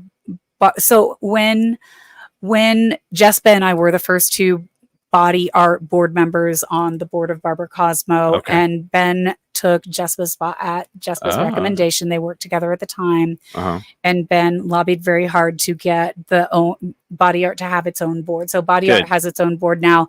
I am not on that board. However, I do serve on their curriculum committee. So whenever they're making rule changes, I do participate in that, just with my history of knowing where the rules have been and where they're going. I do love to be able to show up and, give some history, give some insight, give some, hopefully wisdom, but I really don't have interest in being part of the board because frankly, it is very frustrating Sure. dealing with government in Oh yeah. New Mexico and You probably show up everywhere. and you're like, we don't use a staple gun no more. Kids are lucky. Yeah. I'm just kidding. Yeah. So someone asked a really good question here. Maybe we'll end with this. Do the staff at piercing businesses in town know each other? Is it a community? Which I guarantee it is. A lot of the staff at piercing studios know each other. I am very grateful to have built some relationships with some other people in the industry. There is only one other studio in town that are members of the Association of Professional Piercers, and that is Steve Truitt over at Ascension. Oh. And so I do have some community. We do when we need help, we help each other out. A lot of the other places in town don't necessarily carry the same jewelry that we carry. So it's a little bit harder for us to, like, if we're out of something, I don't know a lot of other places I can send someplace to. But by all means, if anybody asks us for anything, we do our best to be supportive. I also teach bloodborne pathogen CPR and first aid. I have for many Nice. years. So there are several other studios that, will call me up when they're up for renewal, Oh wow. or, bring, their newer people, especially. They'll be like, hey, we'd like you to get a good industry specific bloodborne pathogens training program. And so I'm I happy hadn't to even do thought that. about that. Of course, you'd have to have that. Yeah. Yeah. Oh wow. So you have like a lot of medical classes that you would have to take to like be there. So just to keep our licenses, we keep bloodborne pathogens, first aid, and CPR current for anyone who holds a license. But in order to get a license, originally you serve an apprenticeship, and an apprenticeship would be served one-on-one under a sponsor. So if you're trying to get a piercing license, you would be under a piercing sponsor, tattoo license, tattooer, etc. And then they're just beyond that, it's the continuing education of those basics and anything else you want to get along the way just to be better at what you do. I have one last question, Okay. and then we'll let you get out of here. Mhm. I'm, 18 years old. Mhm. I want to get in the industry and I want to pierce people. Mhm. What is the path I take? So you get an apprenticeship, and here's the thing about an apprenticeship. Most people, you're going to need someone to be your mentor. Yeah. And most people don't want to just mentor some random person who comes in off the street and says, hey, I want to learn how to pierce. Will you teach me? So the best course and the most common course in our industry, and this isn't just in New Mexico, is to get a job working in a studio. Okay. Starting from the ground up. You're Now- the gopher. Well, here's the thing. You're the cleaner. The industry is making huge strides against hazing, which was like a big thing for many, Yeah. many, many years. The industry is making huge strides against that. But in my studio, what that looks like is first you come in. Oh, you're going to tell us what the hazing looked like? Nice. Oh. I'm sure she has the nicest hazing ever. I mean, I can tell you that I experienced You it. need to change the when blinker fluid on this gun. I experienced it when I learned, but no, Yeah. every apprentice we've ever had has been a paid employee, but they've also started at the beginning. They've started at the front. Show us your customer service skills. Yeah. Show us your ability to learn the jewelry. Show us your ability to start noticing like, oh, I see this, and this is probably the size that's going to go here. Someone proves themselves in the beginning, and then you move forward into the possibility of an apprenticeship. And also, most studios won't take on an apprentice unless they need another piercer in their studio, Right. because no one wants to teach someone And to go work for somebody else somewhere else. unless they're charging a large amount for that apprenticeship, which unfortunately is something that happens, that someone will be like, hey, give me a bunch of money and I'll sign off on all your things.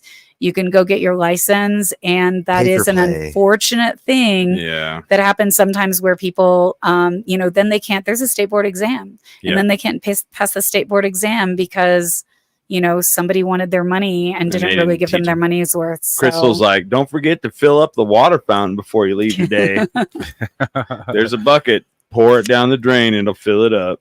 Well, Just kidding. I will say, Just kidding. She doesn't do that. I don't do that, but but I will say though that there is a certain amount of like showing that you are able to learn the types of things that you need to learn to be a piercer, because it is a very particular skill. You need fine motor skills, and you need Yeah. the ability to assess sight by size, and if not, you need to be really able to use very small tools. And so, Well, and I also assume, and this is what shocks me about other people. This is why you've been around for 25 years, because you bring people in to teach, to represent you. Not only if they are working in your shop or your studio, but if they decide to leave and someone goes, wow, you really know what you're doing. Where did you learn? You would like for them to say Evolution Body Piercing, not like, oh, well, these motherfuckers took my money and didn't do shit, so I had to go somewhere else. That's why you've been in the business for 25 years. I mean, I'm saying, among other things, but absolutely that's important. that's what I mean. You know what I mean? Yeah. Because you give a shit about your brand and like what people think of, your reputation. I mean, we give a shit about our team. Like, There you go. let's just say it starts there. Like Right. our team, I have a phenomenal team. When someone doesn't fit in, it usually becomes apparent Yeah. pretty quickly, and it's like, this is not the right fit. but the right fit people stay, and we work hard to reward the right fit people. Yeah. And so Keep the good people. Yeah. Well, it's been an awesome conversation here. Like, thank you. the thing I love, like, I'll tell you this. We talked to a lot of musicians, which you've been. Thank We you. talked to a lot of comedians. We talked to a lot of, but like, I like to get people in here and like, people are like, why do you want me to go? That do something that's not what an average person does. Because, someone, if they're on the Stairmaster listening to this podcast, they're on their drive to work. They're like, these body piercing. And then by the end of it, they're like, fuck, I didn't know any of that stuff, which is how I feel right now. There's some things I had no idea. Yeah, me too. Absolutely. So thank you for coming on. We're going to take a break. Are you going to stay or are you going to go home? I don't know. I might stay for a few. Fucking A. Fuck yeah. We're going to take a little break. We'll be back. There's no Evolution Piercing. Where's your address? Oh, what's the address? Yeah. Well, how does Our original location is at 4517 Central Avenue Northeast. We do have a new location at 2925 Carlisle Boulevard Northeast. We're actually closed right now because we're getting a new parking lot. So visit our central location. We'll be reopened soon. But most importantly, evolutionpiercing.com Boom. and follow us on Instagram. We're Evolution Piercing. it's on the screen right All now? right, there we go. Evolution Piercing on Instagram, evolutionpiercing.com online. That's where you make appointments. And I just appreciate y'all so much for having me. Yeah, man. Thanks for bringing the beer from Palmer Brewing. You've Yep. known Crystal for 10 years. I've known her for 20 years. Yeah, Wow. I've known you a long Yeah, time. We I used to believe play in it. the music scene Yeah. together. Nice. Yeah. Nice. All right. Thanks. And then I saw her. Here's the other thing. I saw her the other night. And she walked right past. Didn't even say hello to me. At the Left Unsaid show. Boom. They walked right. No, they said hi. They stopped for a second. Like it was a sec. very overwhelming show. Oh, I bet. Like everyone I ever met in a sea of nostalgia. Oh, that's what we're gonna talk about next hour because that's what happened on Friday. Yeah. Friday night. You weren't there Friday, man. That Friday show was the same thing. Mm. It was a lot that I felt that. Did you feel that? Yeah. Yeah. A lot of people I haven't seen in many, many years. That was a rough one. Yeah, but it was a good one. But Billy, you have anything coming up? Yeah, I have a show on the 6th and the 5th. Where at? The 5th is at the Launchpads, the directory. EP release Okay. with we're playing with Miserable Things and like Oh, that Ghostbusters. band. Yeah. The thing is, I haven't shared a stage with Jay Jordan. I can't remember. how long. The YouTube famous Dave Jordan now. Oh, is he YouTube famous? Oh, fuck yeah, he is. I Have you did not seen know this. His pedal videos? and Oh, stuff? dude. No. Not his pedal videos. The people reviewing his pedals Oh, on YouTube. Sorry, wow. that's actually What is it? That's- Non-human audio. Non-human audio. Non-human audio is the name of Dave Jordan's company. I will check And this out. these YouTubers will review his guitar pedals.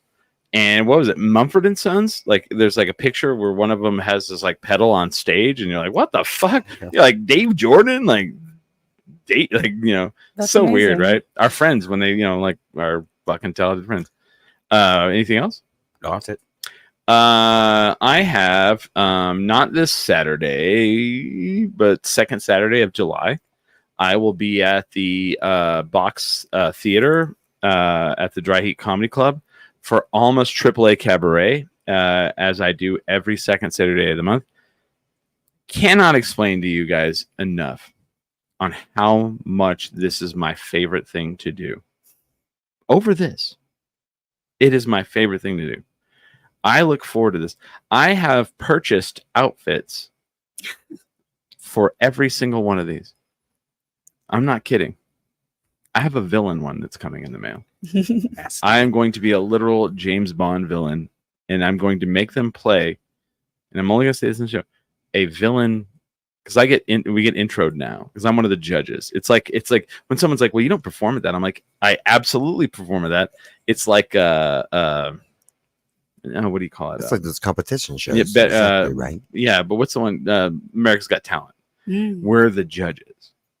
It's a cabaret. You're Howie Mandel. I'm the mean one. Oh, Simon Cowell. Yeah. So like the last one, they decided they were going to do intros for us, and they put us behind this like door where you can see the shadow of us, and like Sarah Kennedy's like dancing, and she's like doing like little hand puppets, and and Krista Mitchell's like dancing behind the thing. I just stand there and I stick my thumb out, and then I go like that, and I come out of the door, and everybody's like, "Boo!" And no shit, on the same act, I gave them a B. Boo! Krista Mitchell. I also gave them a B. Yay!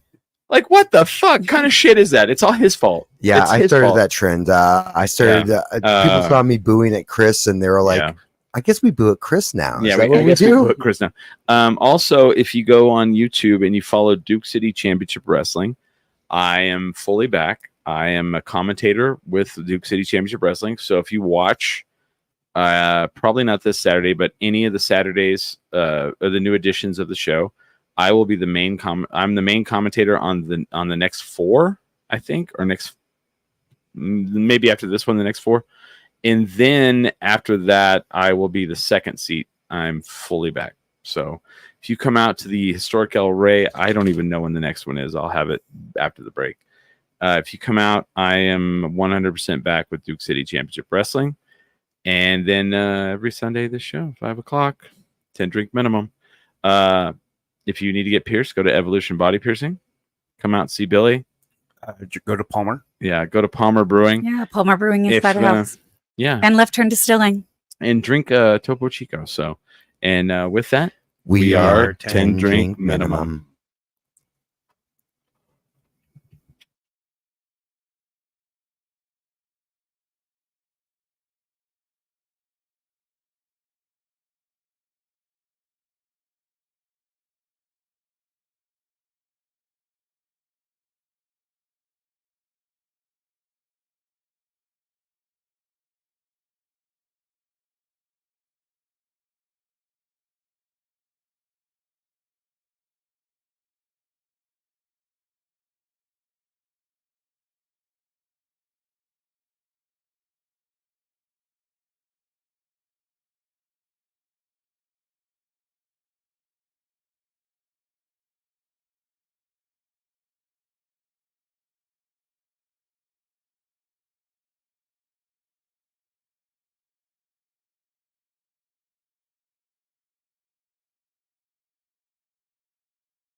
I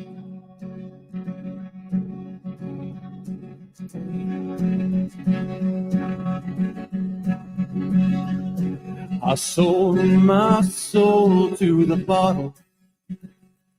Still none of my friends have left me yet. I'm the same man I was since the age of 13, and I've lived my life with no regret.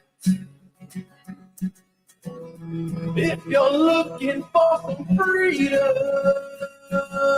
all it takes is 10 drinks minimum. If you're looking for rhyme or reason, all it takes is 10 drinks. All right, we're back. It's the Wavy Hour. Billy's here, so it's not the Billy / Wavy Hour. Oh yeah, it is now. It's just the Billy Wavy Hour. It's You know what it is, Chris? What?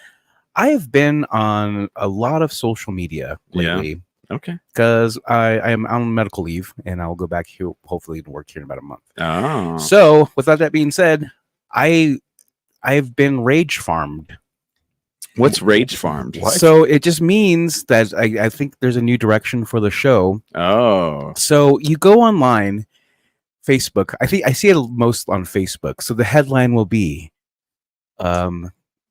Travis Kelce. Oh, yeah. And yeah. so it's all fake. And Yeah. it's like, it's like all clickbait bullshit. yeah, clickbait. So it's one of the one, because remember that guy, that dude who sang that song about like rich politicians? It was like acoustic Oh, song. yeah. And he's like, yeah. this guy freaking outsold Taylor Swift. Oh, yeah. Yeah. The North Carolina or whatever. Yeah. So I was North like, Carolina. I don't know who you're talking about. and then everybody's trying to sign him, and he's like, I don't want to be signed. That's not why I did it. yeah, it's just I'm not about the deep state. So you would go into the comments, and it's boomers that are Yeah. like, oh, good for him. This guy's finally telling these fools how it is. These Democrats, and I these was like, dumb sons of bitches. and so that's their model.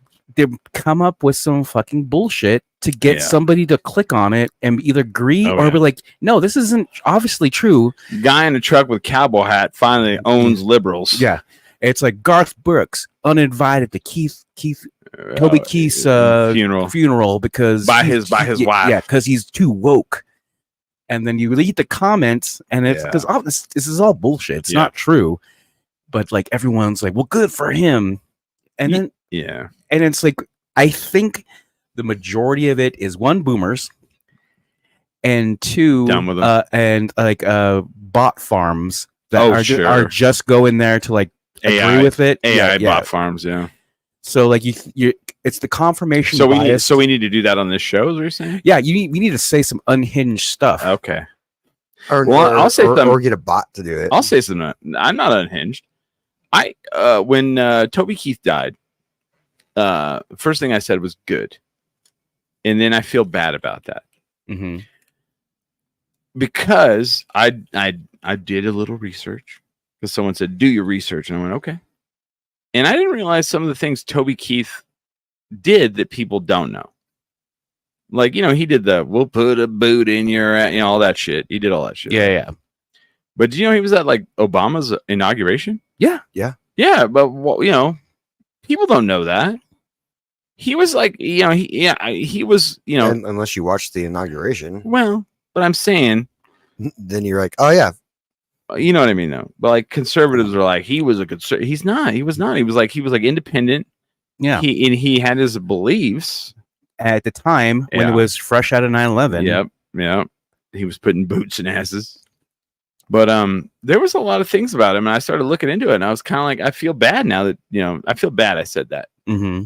I feel terrible for saying that. Actually, Yeah. And there's some Toby Keith stuff I really liked. Yep. I'm actually going to do a karaoke Toby Keith song. So there are also some When are you rage. doing- when are you doing karaoke? Grandpappy told my pappy back in my day, son. There's rage bait coming from the lead singer from Trapped. Oh yeah. So he'll just go off on like fuck vaccines or whatever, or like, oh yeah, the Bidens or like whatever, which is Yeah. whatever. Whatever. Yeah. And then so I look through his comments, and like it's just everyone who is like, this is misinformation. And like he's like, oh, you guys are just woke, whatever. And so he gets his engagement. his viewership Yeah. from people who are just mad at him. You're right. And so the ads still run. Right. But if you got somebody who's like me, who is like, dude, this is bullshit. Like, you're full of shit. That's still engagement that they earned, and they get money off of it. My favorite like parody of this. Andy Dick, for example. Yeah. Oh Jesus! My favorite parody of this is from What We Do in the Shadows. Mhm. The guy who's the energy vampire. energy vampire. He's like showing how he gets like energy other than like talking to people, and he's like I can go online and I can troll people. He's like, it's not as pure, but you get so many more. And he's all, he's like, how do you know? Have you ever read a book? Like, you know, he's like doing all the things, And then his eyes start glowing. and then he's all sounds like something a woman would say, like just all these different fucking things, and then he's all reading, and he goes, that sounds really racist, and he goes, yeah. And he just walks over to the next computer. He has like 8 computers in this room. And I was like, It's not as efficient, but Right. I mean, there's a lot of available. if you even watch that clip, it's fucking hilarious because it's like he's literally saying like all these different things people will say. They're like, don't forget to do your research. It is like, Do your own research. yeah, I'm not here to educate you. You Right. do your own research. I just see that so many Mhm. times, and it's for like some Yeah. fucking misinformation bullshit. right, And then I'm engaging. I'm the one's like, who the fuck? Like, yeah. I'm about Do to say you- some shit. Do you ever just like, okay, do you ever see something posted on either X or Threads, and then like immediately you're like, oh, I have to go see what the comments are? Yes, That's the best part, right? running to the comments. That is yeah. like the quicker reality TV show fix for me. Mm. It's like, oh, I can't wait to, they're like, Oh yeah, no. I'll see an article and Yeah. be like, "Whoa, that looks like a shit show." and then if what are there's the comments? if there's like no like, here's how I am. If there's no comments yet, I'm like, fuck. Hopefully I see this article again, because I'm not gonna fucking even waste the effort to like think about it later. But like if I go 642 comments, fuck yes. right? You're like, "Oh, it's just getting started." Shit, yeah. I will throw something in there. And I'll be all, and then somebody will be like, well, I don't think that that's really that bad a thing. And I'm like, oh, you fool. yes. Everyone's about to tell you why Why, you're yeah. so stupid.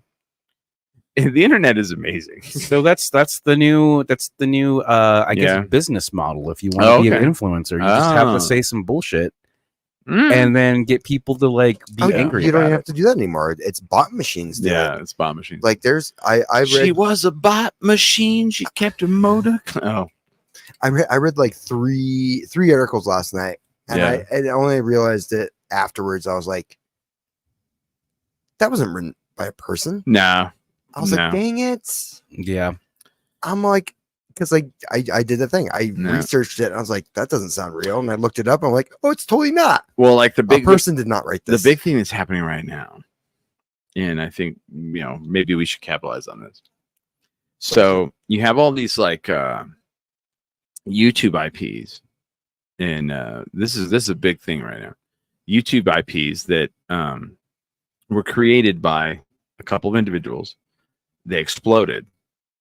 They got a big following, and then within a little while, a corporation came in and bought the company the property. and the property, and then and then say like the YouTube channel did like 20 different videos, and the company comes in and they're like, well, you were doing 20 different, we have all these executives, we're going to scale it down to 5 different kinds of videos, so the 20 different ones. And so you're having like the people who are the video talent, like the people who are on air, leaving and starting their own. And Because they want to make their own content. well, because they want to make the content they were originally like Yeah. brought in to make. But like the corporation people are like, well, we're here to make money, and we bought this YouTube channel because we want to make money. We don't give a shit about, and it's really big in the car YouTube channel community. Mm. It's big, but it's like happening in other ones too. So like, say like our YouTube channel, which isn't very big, like and subscribe our YouTube channel, please. Oh yeah. And we will not sell it. Say like, our channel exploded and we did a channel, we did like 20 different videos where like one of them is like, Smiley's going to show you guys what the studio looks like. We're going to do 10 different videos on that. And then the other video is we're going to show you like how to start a podcast, like, and then like down the line, we look, I sell it and a corporation comes in and they're like, we're just going to go down to the ones where you slap Smiley, and because people seem to really gravitate towards that one. Mm-hmm. We're going to also only do the ones where you guys chug shotgun beers. And we're only also going to do the one where you guys smash bottles over your head. The other ones we're going to discontinue.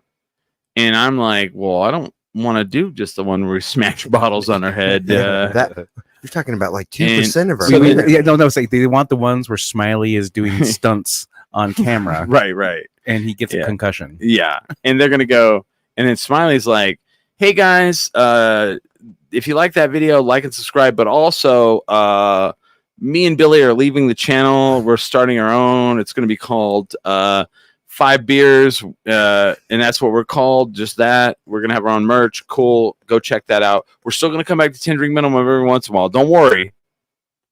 You'll see Chris smack me in the face. It'll be fine. And that's like that's a big thing right now. Yeah. And like if you Google some of the channels, like, or you Google some of the people, like there's so much like Reddit fucking chatter, so much like thread chatter, and it's kind of neat. Like it's kind of like, wow, watching this whole like thing that was built in the last like 15 20 years. Mm-hmm. Yeah, it had to be. Yeah, just turn into this fucking corporate bullshit that we all have like had to deal with outside of media happen, right? Yeah.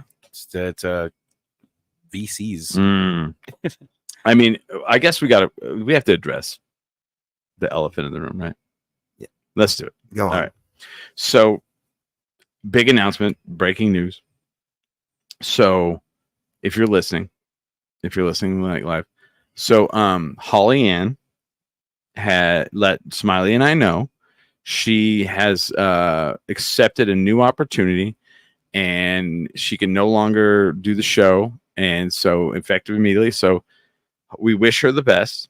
All the best. Yeah, all the best. All the best. So Holly Ann will no longer be on the podcast unless she hits us up, and we have. She was absolutely welcome back. There's no bad blood here. As far as I know, Smiley he smashes balls on his head and he gets concussion, so I don't know. But so from here on out, Smiley and I have to talk about it. But yeah. I think what's going to happen is, and you can tell me I'm wrong here. I think what we're going to do for a little while is we're going to run as Smiley and I, and we're going to try to figure out who we want to get to come in and be our third person, right? Am I wrong on that? No. Okay. You're absolutely right. But I think we do want a third person. The show works best as a trio. But we're not just going to go like, yeah, we want a third person. We're not. So, and Billy can fill in if he wants. Oh yeah, totally. Billy is always welcome on the show. Man, I was part of the show for 10 plus years. I was on this show when we didn't even have microphones, son of a bitch. Yeah, son of a bitch.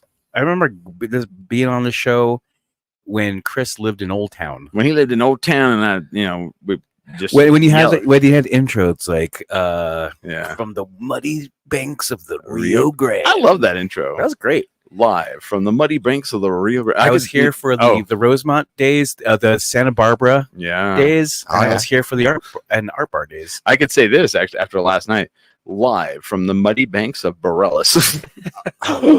Oh my God! What about the rivers yesterday? Seriously. Yeah. So we are. If you're listening to the show and you live in the Albuquerque area, and you're interested, maybe hit us up. I don't know what we're gonna do. I don't even know what.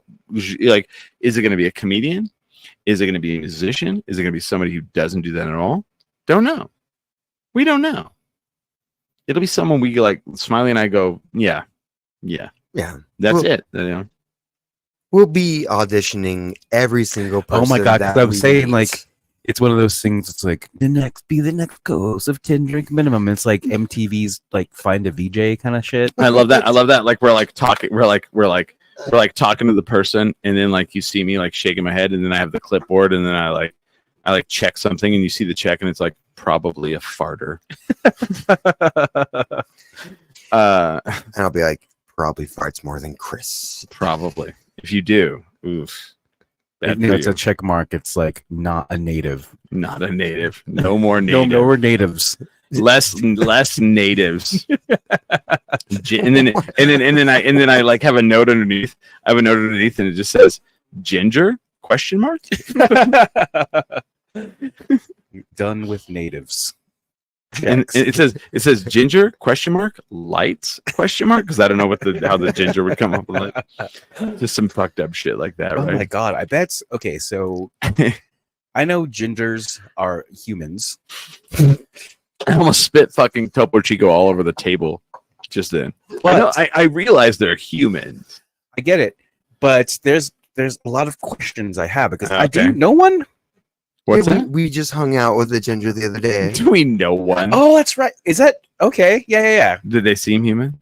They're great. They're all hello, Bill. E. I mean, I get it. They deserve rights just like the rest of us.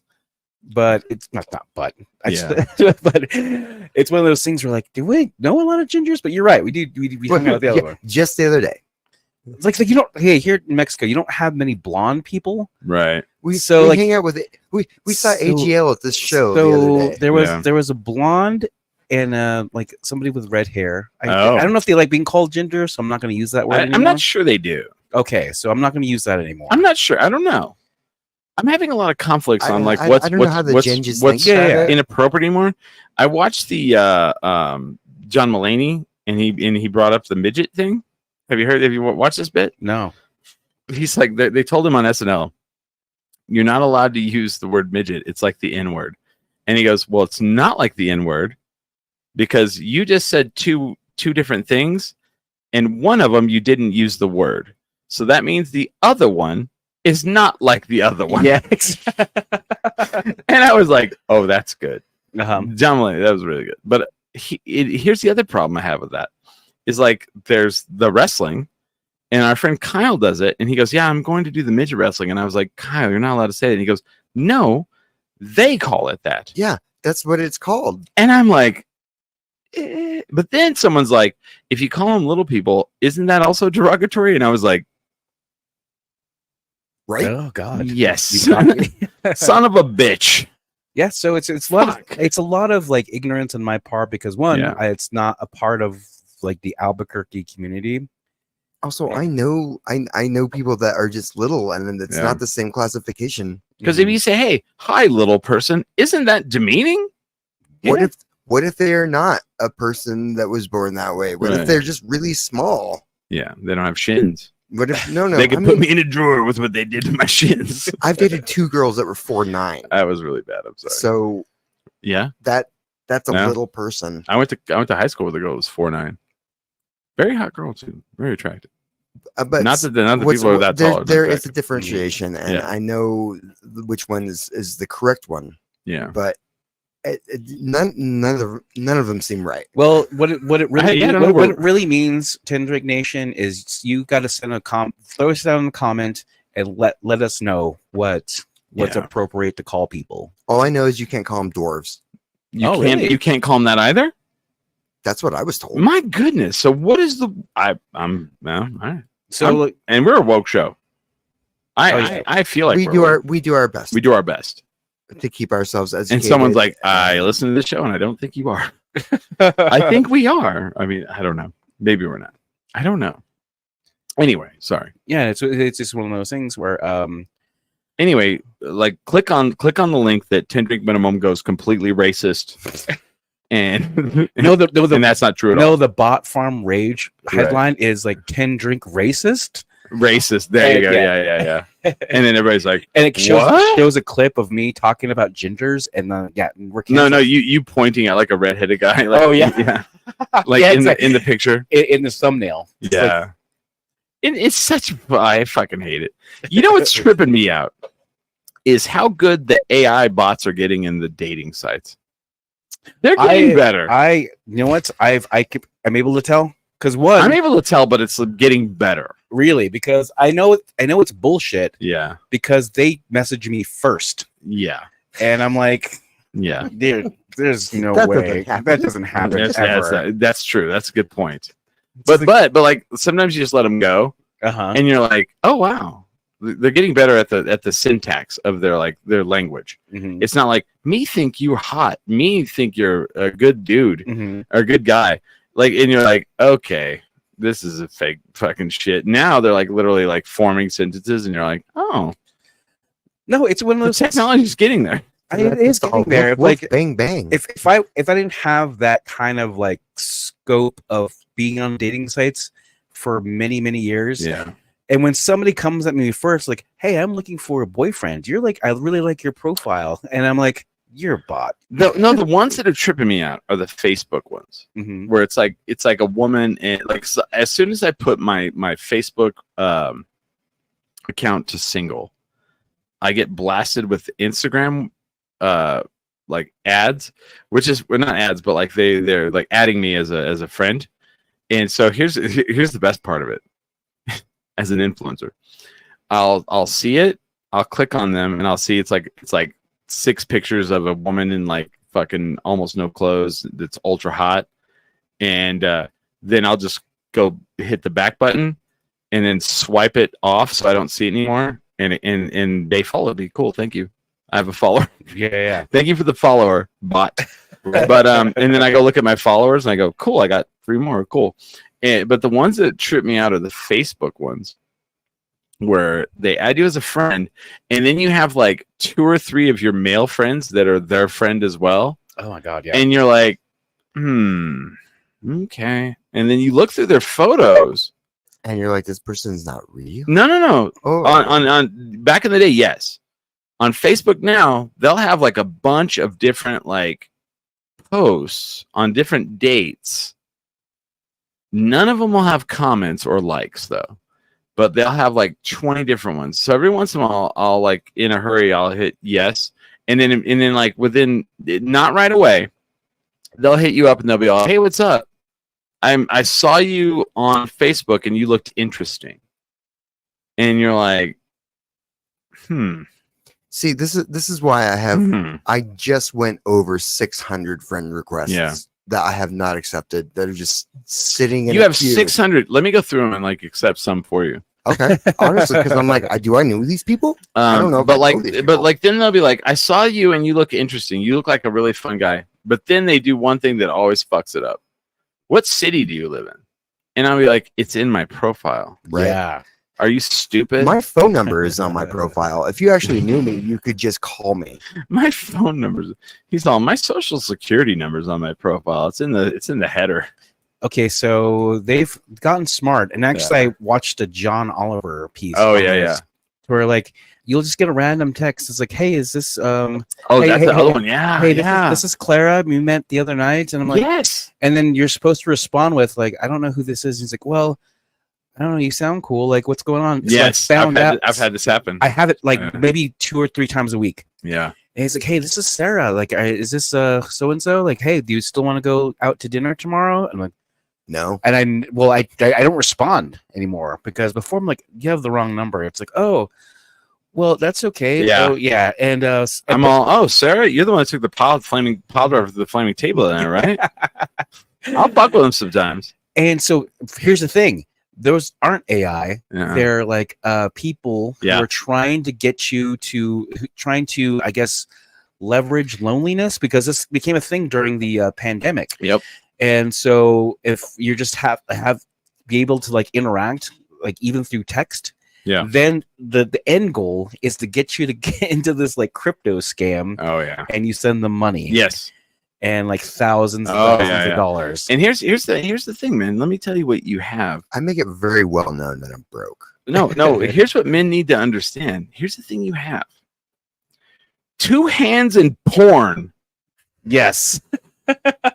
Here's what you need to do. When it starts happening, go watch some porn and masturbate and come and then It's called self-serve. forget about the conversation altogether. It's called clarity. Yeah. Post-nut clarity. Yes. It's self-serve. It's self-serve. It's the same thing Yeah. as like, oh no, I had too many drinks. Throw up now.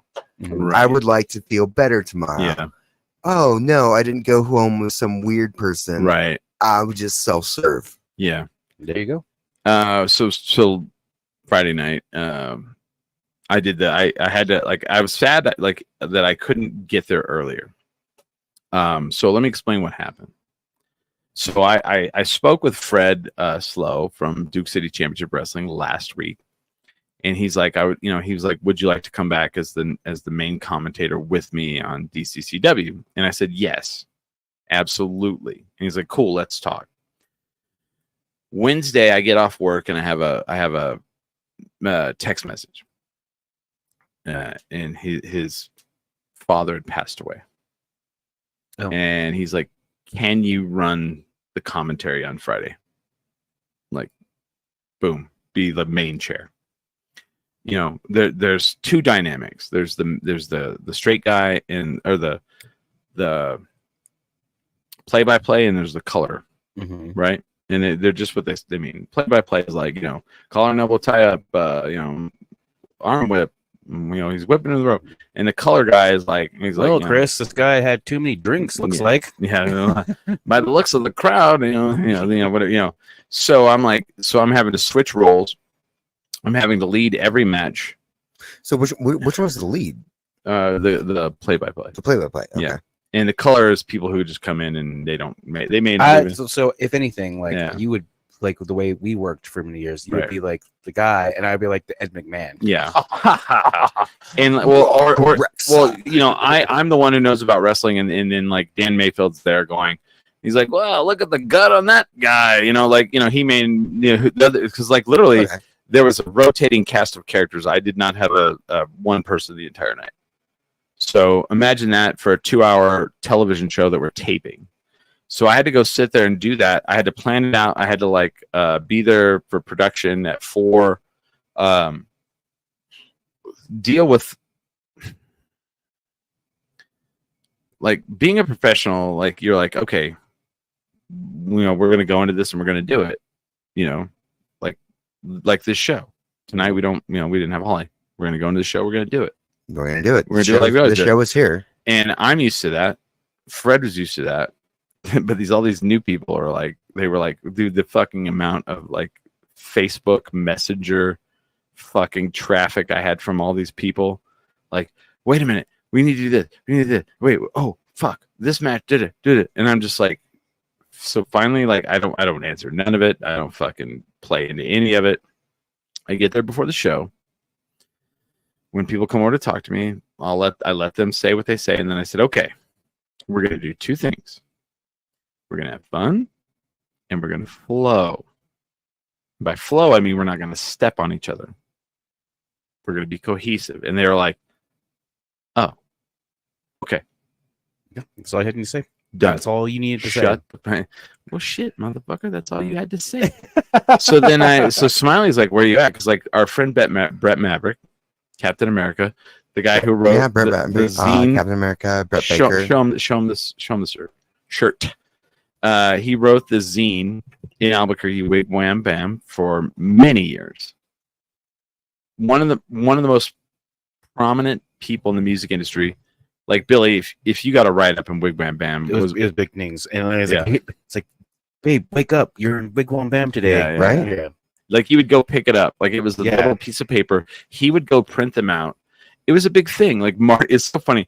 Marty was like, so some guy walks up to me and Marty Crandall from the Shins, and the guy's like, I have every issue from 2000 to 2008, and he had them in a Ziploc bag, and he had white gloves. Yeah, thanks, Rob Nakai, who that's And Marty said to Rob, he goes, I have every edition that I'm in as well. He's like, I have every one that he talked about me. mm-hmm. And I was like, that's pretty cool. In like pre-podcasting, pre-YouTube, pre-social media, zines were like the fucking media. Yeah. It was like zines. Yeah. That's how you found out about bands. the Alibi, and I mean, if someone got in the fucking Albuquerque Journal, like holy shit, you know. So Brett Maverick was a revolutionary in the Albuquerque scene. Yeah, that whole DIY kind of Yeah. like this is our scene. And when I got written up, the first thing he ever wrote about me was when I first Yeah. moved here. Was it John Brophy's house that lived over like on the Heights? Probably. And they lived like kind of like in a manufactured home. Oh wow. Was it that? Brover used to live in a apartment complex off of Indian School, I believe. Oh no, it was further out. It was somebody else's house. Oh, But that's wow. where I first met Brett, and I was like literally Or maybe even closer to like where like Whole Foods is now. like Okay. like Osuna or something. It was like Oh, no, way it the wasn't fuck that, up It there. wasn't that far out. Right. So anyway, I go up and everyone's there. Everyone you like, I remember like Nate was there, like fucking John Brophy, Okay. like Brett Maverick, fucking Brian Banks, all of them were there. And like 20 years ago. Hey, I'm Brian Banks. Oh man, we got to hang out with Brian Banks last night. We did Or Friday. not last Friday. night, but yeah, Friday, yeah. And it was one of those things where like it's like I'm just new. I just moved here from Brutalis, and everyone was like doing like solo sets, and it's like, Oh wow. and they're like, "Hey Billy, you want to play?" I was like, "Sure." I blew Brett's mind that night, and ever since then, he's been a really good friend. He's the first person who's like, "This Billy's really good." Oh Everyone. wow. And with that being said, that's when I got all the shows. That's the Fucking best Burst. person to say. Burt's, Right. Atomic, all that stuff. I was He gave you his blessing. yeah, he gave his blessing, and that's Wow. the reason I did so well for that long Huh. because of Brett Maverick. Well, and so in weird ways, I feel like I'm the new, like begrudgingly, like I don't want to be the new Brett Maverick. Like I get people who send me their music. Mm-hmm. You get that too. Dude, I get so much music sent to me. They're like, "Hey, can you check it?" And then like, "Can you come out to our show?" Da, da, da, da, da. And then like when I go to shows, if I'm there, who was with me? Tiff, I think. And like I got bombarded by people at an Echo show. They like ran up and they're all, "Did you just get here? Did you see us? Did you see us?" And I was like, I did not. I'm sorry. And so like I get this thing where like I have to promise people that I'll go watch them. Oh no, yeah, that sucks.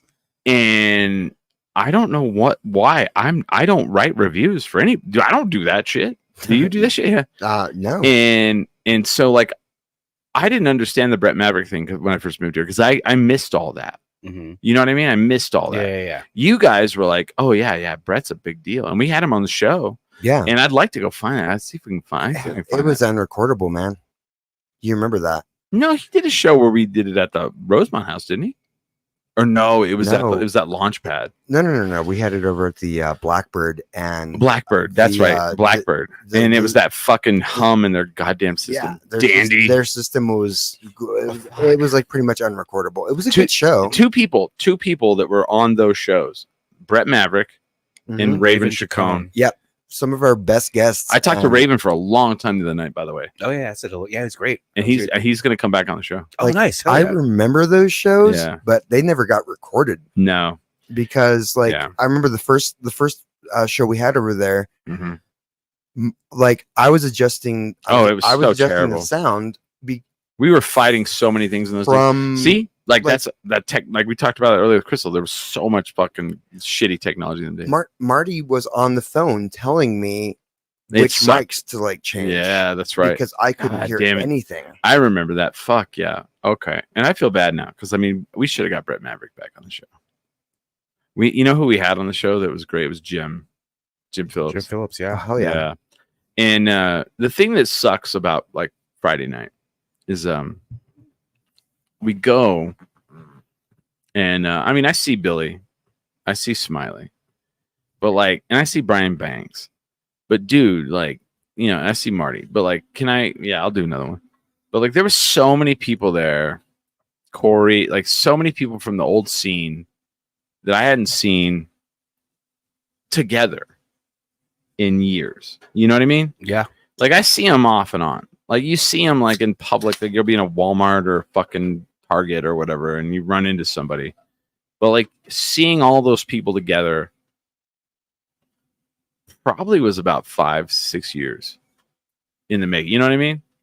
I haven't seen Yeah. Myra who she used to run the runs the place next to Small Engine. I forget what it's called. I haven't seen her in fucking 15 years. I don't think there is a place next to Small Engine or Minnow. It's called Minnow now. Well, next to Minnow. I don't think there is a place there now. Is there still like that art studio that's next door? Yeah, next to the Minnow now. Yeah, I forget what it was called, but yeah, but she did or does. I don't know. I don't think it's there anymore. I think it's just empty now. Oh, okay. Well, that whole front is gutted now. The whole lot is torn up in front of it for new construction. So stupid. But like, I didn't see her. But like, I walked in. So I walked in, and it took me like people were getting like they were like, here's the thing that like I took from Friday night. When did you and I meet? Gosh, it was after my divorce, so probably 2010, 11. Okay. So 2010, 11. I show up to the same bar, Launchpad, with Billy. 2011. Billy walks in. All those people that were there Friday night see Billy. They say hi to him. They meet me, or they're like, "Oh, hey, yeah," to me. And then like I go in Friday night. I was thinking about that. I was like, man, when these guys were all raging hard and they were like, they were the scene. I was not on their radar. And then like Friday night, I go in, and I see Marty, and Marty and I are at the bar getting a beer, and I'm trying to see Marty and say hi, and I keep getting like people waving or talking to me. And I couldn't get to like, and it was like weird. It was like, I thought in my mind, I was like, wow, 10 years ago, these people wouldn't give a shit. Oh, yeah. It was interesting. But I was like, man, I want all these people to be at the Launchpad for just hanging out, like Brian Banks and Jack Atlantis and Corey Menifee. Corey Menifee. Corey Menifee and I work 100 yards from each other. What? And we don't see each other yet. Nope. And I told him, I chewed him out. I was like, dude, we got to go get coffee together because we can literally walk over and get coffee together. No, it was amazing. It was amazing to see. Yeah. There's some people that I thought had moved or literally died. Yeah. And I was like, holy shit, is that Sunny? Oh, man. I haven't seen her in like 25 years. Yeah. There was some people that like were from back in the day that I saw that I still don't know. You know what I mean? Yeah. That I remember, and I'd be like, but I was like, I had forgotten, and I'd see them, and I go, "Oh, fuck you! Yeah, you. Who are you?" Daryl Wayne Helm was there. AGL. The dude who oh my god, he was a noise musician. Every noise musician that I know was there. There was a shit ton, and I was like, why don't you guys make more music? Because all I want is noise music. And then the 5-star motels got up and they were like, we haven't played in over 10 years. And I like almost died when they said that. I was like, fuck. Yeah. Because I remember when they came out. You remember? I called them the 5-star motellas or something. Yeah. And you and I were like, you were laughing at me. And I was like, yeah, I'm stupid. You know, but like Gio was there. Fucking Morrow was there. You don't see those people. Yeah. As much. Marisa was there too. Marisa like DeMarco. Who's the other person that was in that was with him in that? Because I don't think that's the original person in that band. No, they're all original. I don't know that girl you're talking about though. Like I didn't know her either. So I know like Laura. I know Marissa, Laura, Mara, right, and Gio. But there's that one person. Yes, and I was like, was she the one that was in there with them? No, she's original. Okay, and then they had Get Action. Mm-hmm. That's who Brett loved too. Yeah, I love him too. Me too. I heard some rumors. Uh-oh. Tell me if I'm wrong. Okay. I heard that was like the last Get Action show. Well, that's not what I wanted you to say. But that is not what I wanted you to say. What I heard. Dun, dun, dun, dun, dun, dun. Oh man. That's another reason why I was like, I have to go out. Because Ash is there, and Billy's in a band with two of them. Oh yeah, so I'm in a band with Bill Button and Ash Floyd. Is that the last Get Action show? They don't tell me that stuff. It's fine. Do they hate Ben? No, the drummer. Is that what's going on? No, I can tell. Actually, you know what? Hold on. Let's do the thumbnail. does Get Action hate the drummer Ben? And they're all pointing at it. I can tell you what they've told me, and I What? think I can share it because it's not really Okay. the big news. All right. Get Action became stagnant Ah, to where like they're just playing the same songs. Nobody was like enthused at the end. No one was writing new music, and they just Oh. kind of let it die. Whereas Lost Summer, we have There you go. we have fucking new songs every week. It's like, hey, check, because I wrote 2 of them. never heard of it. Oh, Chris. I'm gonna say thumbs down. Chris. So you listen to Lost Summer, he was like, oh yeah, Billy probably wrote that. Does it go dun dun dun dun dun dun dun? No. Well, Black Tie played that show. It doesn't sound like that. Yeah. Oh shit. Just kidding. I'm just fucking. No, Black Tie. I don't think Oh, Well- Roger. Roger. Yeah. Well, hold on. I think he has a nickname. The Snubber. Roger Apodaca. The Snubber. Who has been a part of the scene too with Leonard, his brother, and Miguel, his brother, who owned the fucking Atomic Cantina. Mhm. He was there. They were Yeah, all there. well, and Well, it was, not it Leonard was was interesting there. He seemed to know who I was, but at work where we saw each other in the cafeteria, where he did this. He did. Let me give you the maneuver that Roger did to me at work in the cafeteria.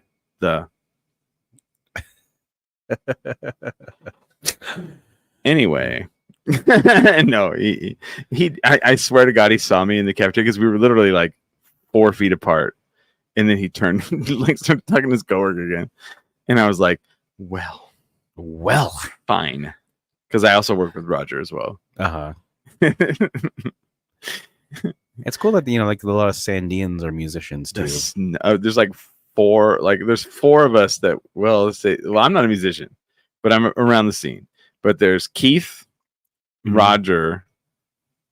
Oh gosh, there's more than you probably think. There's Keith, Roger, Corey, Ryan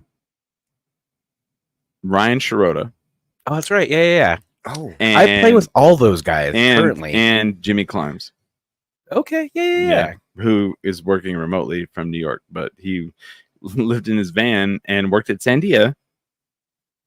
I don't know how that works, but anyway, or worked wherever, whatever place. Oh, he's doing really Sandia, good. Sandia Casino.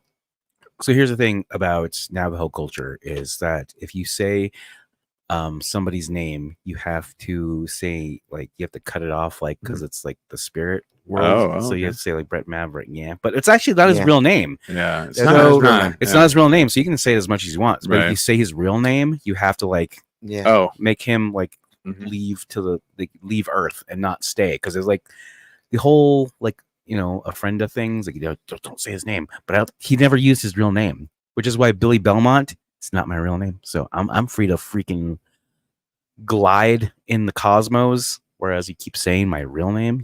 Don't do that. I unfortunately go by my actual name. That sucks.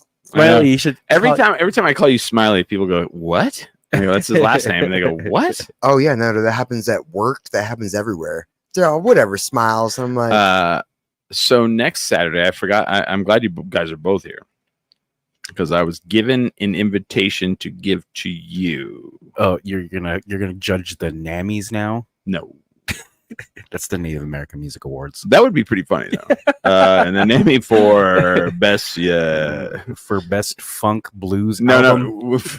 I'm all. It's Red Earth every time. No, it's Navajos who love blues and they love reggae and George Strait. That's it. For the And metal. I'm sorry. Yeah. I mean, how did you and figure that out? and the Nota B'Gay award goes to no. Little Bobby Mm-hmm. is having a housewarming party on Saturday, and he goes, "I want you to pass it on to Smiley and Billy." So he apparently him and his wife have moved back to Albuquerque. Oh, they're in town again. Yeah, and they are ready to have a party, and I will send it to you. I don't remember the specifics. I'm ready because I was having sex all night, so I was kind of. it's one of those things. I don't think I remember going to one party with Bobby, and I think it was the night that It's Saturday though. Yeah. Martin Heinrich was having a campaign thing, so I played a little song, but Bobby was there. Oh, Was it Martin Heinrich? yeah, I think you're right. No, that sounds about right. And so he was there, and that's the only time I ever had partied with him. Oh wow. Whereas I imagine, because as extravagant and glamorous as Bobby is, what would a party at his house look like? I don't know. We're gonna find out Saturday if we go. Oh my God. I'm willing to share an Uber up there. Tendrick it's up in the Nation, Heights. if you ever see, we're talking about Little Bobby and his band's called Shoulder Voices, and if you go to their shows, it's a fucking production. It's And he'll listen to this. He's gonna hear what you're saying. It's an saying. amazing experience. Oh, Wait a minute. Wait. There he is. Oh shit. He's right here. He's All gonna hear. right, There's all little Bobby Tucker. Okay, so Tendrick, if you ever go out to the show and ever see like somebody on the bill called Shoulder Voices, So it's the 6th.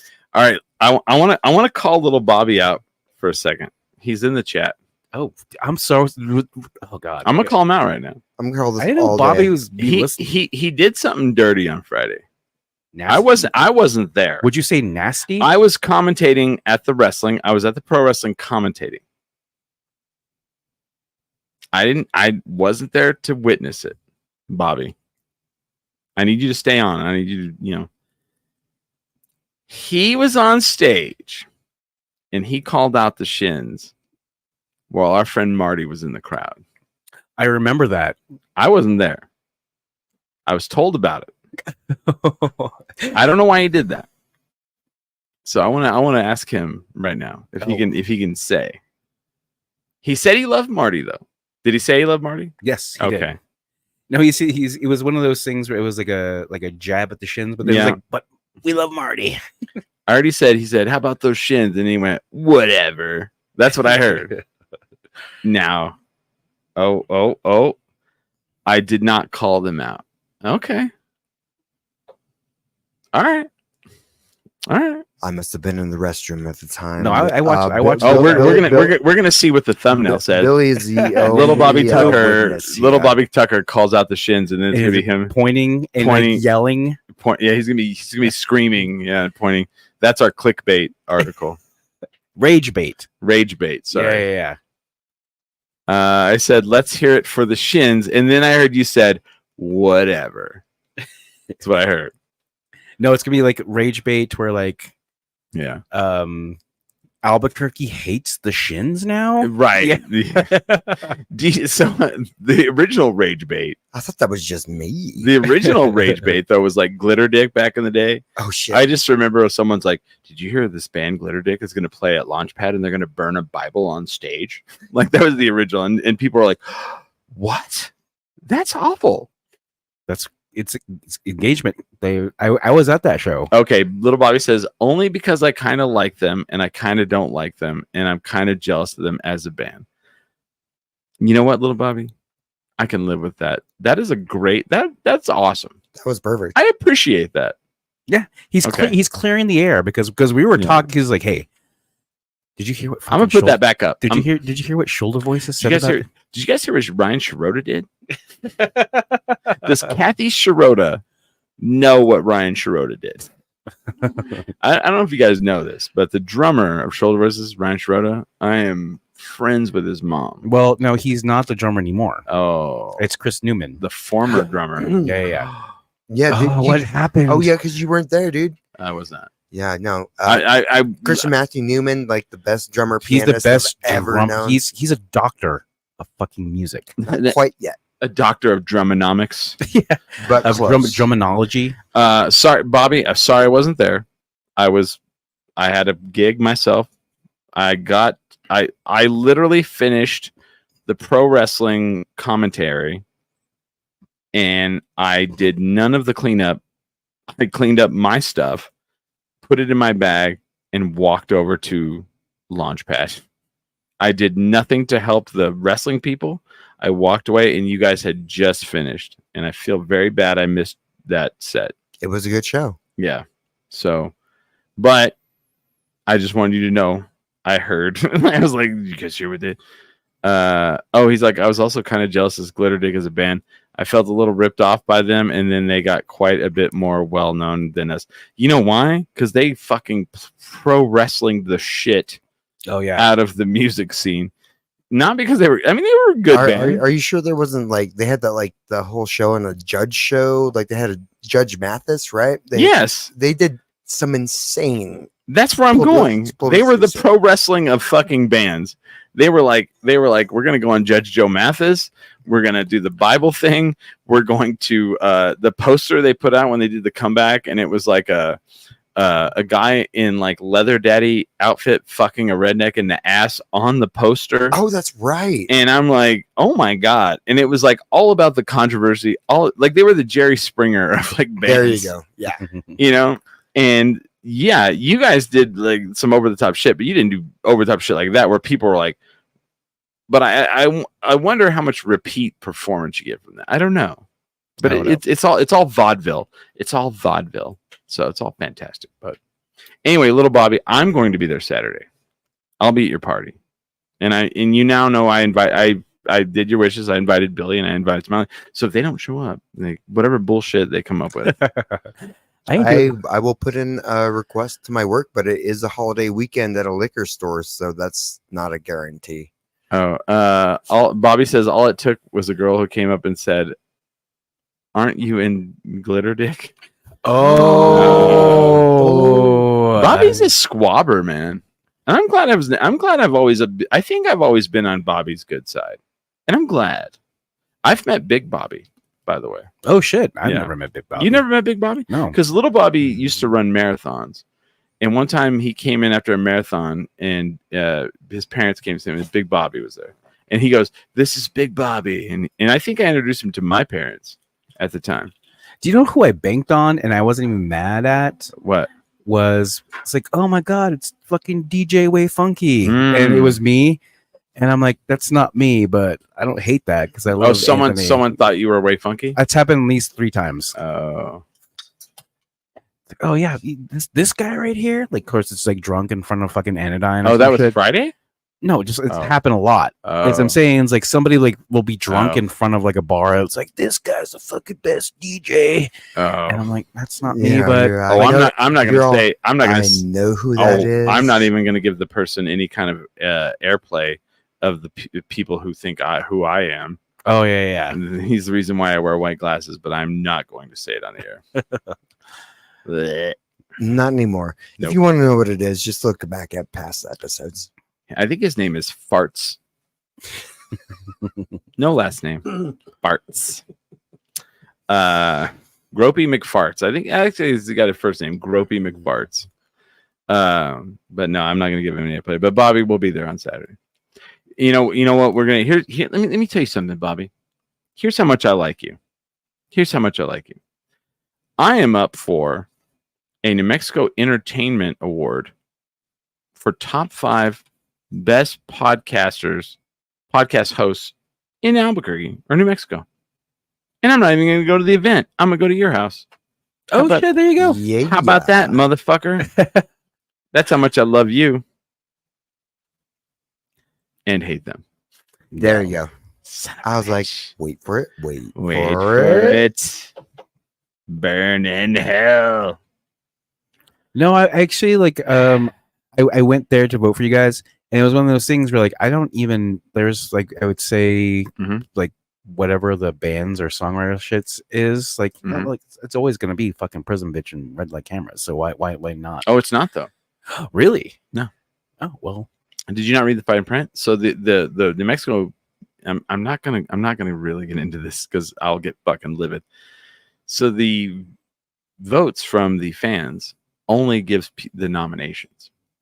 Oh, okay. The top 5 is chosen by a judge panel that you don't know who they are. Oh, okay. Anyway, Amanda Michonne did not win Best Vocalist last year. Oh shit. Well, and we're real deep in the wavy hour. We're deep. No one's listening to this, right? No, I don't think so. Anyway, the person that won just so happened to be dating one of the judges. Maybe. I found out. Maybe. I found out. That seems like a conflict of interest, right? I don't Obviously. know. I don't. Oh, you don't know? Oh, all right. Well, seems like a conflict of interest to me. I was put on a couple lists like back in like the early like 2010s. Back in the aughts. So here's how I feel about that award show. And here's what I also heard. And this is all I'm going to say about it. I heard that if you don't promote them or give them money, then you're not involved. That sounds like every award show. It does. And so then I went, okay, don't care about it. Going to little Bobby's party. Fuck it. Don't care. And everybody's like, what do you, and I was talked out of it. I was going to message him and say, please remove my name from the running. I don't care about this. Let someone else who cares do this. Oh, wait. Can I still use that as an excuse to get out of work? Yeah. Was our podcast nominated for something, or was it an award show? I can use that to get out of work. I was. No, Kendrick Minute wasn't, but no. Whatever. But Chris is But these other shows, yeah. shows that many people have come up and said, I've never heard of that ever before. And I go, oh, they just so happen to be on the same studio that the city runs. Oh, There's 3 of them. There's 3 podcasts that are recorded in the city studios that got on it that are started less than a year ago. And next year when the award show comes up, let's look back, because we'll do a look back and see which ones are still even around, because they won't be. yeah, we can do that in 3 months. We'll do, yeah. Yeah. And now that I'm drunk and petty, the person who runs the event is trying to steal. This show is not a top 5 podcast. We're not. But the person who runs the event is trying to steal one of the things we do on this show. One of the most popular things we do. And I'm not even going to say what it is, because then it'll out everything. I But got some guesses. The people who come on this show and do an announcement once a year told me they tried to steal it away from us. But we're not good enough to be in the top 5, apparently. we don't need to be. But I came up with that motherfucking thing. We come up with everything, and everyone steals shit from us. Fucking A. So that's how you know you're successful. Everybody steals from you. And it's awesome. I don't care. I could give a fuck. Every time they steal something, we come up with something better. I blame Bobby Tucker. That's Lil Ba Tucker. They're like, why are you so angry? I learned it from watching Bobby Tucker. I'm just kidding, Bobby. I've seen little Bobby be very angry about a lot of things, and the thing is, that's his charm in a lot of ways. Dude, he's like one of the best people. I'm so glad he's back. What did he say? I've always been Team Marty. That is part of my issue with his former band, even though their history with each other is that. Oh no, Bobby, I'm busting your chops. So yeah, if you didn't notice, Chris is just kind of a little. Let's see. Hold on. I'm gonna look at the calendar, little Bobby. I'm gonna ask you to be on this podcast because you need to be on this show. Hell yeah! I think the last time Bobby was on the show was at the Art Bar. Yes, one of the most popular pictures we've ever taken. It was a great photo. So, little Bobby, I have July 7th and July 14th open, and you need to come on one of them. I think. Not literally. No. Oh God, Jesus Christ, Smiley. We at Tendrick Nation call that Yeah. nasty. We need to bring little Bobby Tucker. We need to bring more of our good friends like Crystal Sims back on the show. Yeah, That was great. That was great. I loved her. I was trying.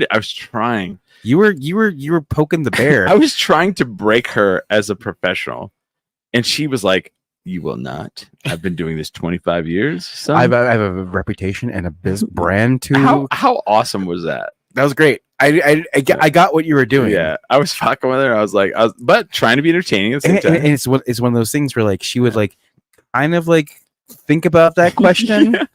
She's And and here's the thing, like all the questions like Yeah. we were trying to bait her on. Yeah. She told us after we were Oh off yeah. mic. Oh, she did. Yeah. Yeah, and I was like, oh, that would have been great. But like, yeah, I get it. So then the best is like literally when I was like talking about getting to Prince Albert, I was like, we no longer like lay your penis on the table and staple it.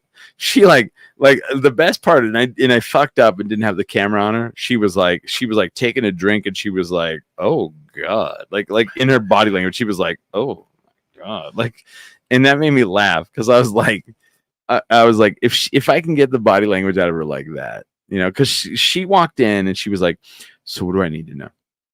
I was like, you just need to hang out and like be comfortable. That's very intimidating because like Yeah. a lot of people don't know what they're going to talk about. There's Yeah. maybe because Oh no, she was like, she was like, we have no script. she was like, I'm worried that you're going to bring up a provocative picture from my past, or that's going to pop up. And I was like, and I thought she meant like someone from the chat. And then I suddenly realized she thinks I'm doing this. And I literally like tell her off the air, no joke. I go, you're our friend. We're not here to do that. We're here to take care of our friend. Like, I mean, if you want to talk about that, that's up to you. We're not the gotcha. What about this picture where you're naked? It was like gonna be like a gotcha moment. You Yeah. know, that shit's Yeah. also rage bait too. Yeah. Yeah, we're not provocateurs. No, we're I'm here. promotion. Dude, she's been around for 25 years. She owns a business that is something that we She owned the business that I could see from my business. yeah, and also my bar. I but could like see but like evolution we're right proud. there. We're proud. Let me tell you something, people who listen to this show, whether you're in Georgia, Virginia, North Carolina, Great Britain, California, or New Mexico, we bring people on this show that we believe in, that we love, and that we want you to know about. Not because we're just like, oh, let's bring our friends on. Because our friends are talented. Billy's talented. Smiley's talented. I'm talented. Crystal Sims has ran a business that people can't seem to keep open for 25 years. With a second location. A second location. Dude, she was telling me how much they make in a year. How much do you think a year they make? I'm just roundabout. I'm not going to tell you how much, but I'm going to tell you roundabout. How much? Thing is, I don't run a business. I don't know how money works. Yeah, so That's why I don't have a bar anymore. 6 figures plus. Oh shit! There you go. Okay, there you go. 6 figures plus. No, sorry, not 6 figures. 7. 7 figures plus. I was thinking that wouldn't sustain you with 7 labor. figures Yeah, plus. yeah. She was like, it's in the millions. Body piercing. I Yeah. was gonna guess $12. Body piercing. 'Cause in I was the saying- millions. Okay, so that's a broader number that I can because I don't want to like But dude, like, I can you don't- imagine like two body piercing locations making in the millions? Yes. Yeah. No, I couldn't imagine that. Really? No, The way people obsess over it? still, No, that's dude. You know how No, many of that those places makes- open and fucking close in like a year? yeah. Tons of them. Well, it's the same thing with our show. Tattoo parlors. If you do it right, you stick around. Everything Smiley's saying right now. So that's why I'm like, I did my little spiel on this thing because everybody's like, the reason why is because people come up to me and they're like, what happened with that? How on the earth did you guys not get in? And I go, cause it's not they didn't do a popularity contest. They did a judges panel and they chose who they wanted, which is fine. But we're not a New Mexico podcast anymore. We're a national podcast, International. international podcast. Our number one, our New Mexico is no longer the number one state to listen to this show. It's not the number 2. It's not the number 3. It is the number 4 state to listen to this show. So yeah, we're not a top 5 New Mexico podcast. We're bigger than that. I mean, I don't know. Maybe it's one of those things where We're like bigger than that. it sounds like a raunchy like drinking podcast. Maybe Mhm. that's not the brand that this whatever magazine is. Exactly. Yeah. Well, and there was a lot of like there was a lot of diversity in the group, and I went but there's one that's like super misogynistic, but that's fine, whatever. I'm sure they won. If they like misogyny, if they do win, I'm like blown away. Oh, that's right. It's upcoming. I yeah. say, Chris, don't fucking worry about that. Oh, shit. I'm not. That's why I'm not going to even go. I'm up for best host. I could win, and I'm not even going to go. I don't care. Everyone's like, "Well, you're still nominated. You're nominated." And you know what I said to them? I said, "You know what? I do a show with other people, and if we're not all nominated, then it don't make a shit to me. I don't give a fuck." And I do like, you know what I do? I do the wrestling. I do the almost AAA cabaret, and that shows you how successful you are. These stupid things where like 4 people got together and chose their friends makes no shit to me. It's like, because at the end of the day, do you sell tickets? Do you put the butts in the seats? That's what matters. Yeah. And that's right. You know what I mean?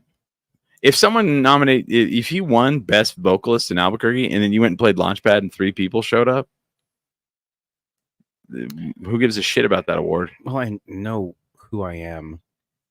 And if I won best vocalist, like, that's not true. Right. So that's what I'm trying to say. yeah, it's Yeah. it's a popularity contest. Well, it's not. It's like No, it's a pay for play. it's a pay for play. Oh, okay. How sad is that? But it's fine. Anyway, ooh, I just farted and it's gross. Can we end it on that then? No. I don't want to stay in here. Lock the doors. So a lot of things coming up for the show. We have Little Bobby's party next Saturday. Lots of photos we're gonna take.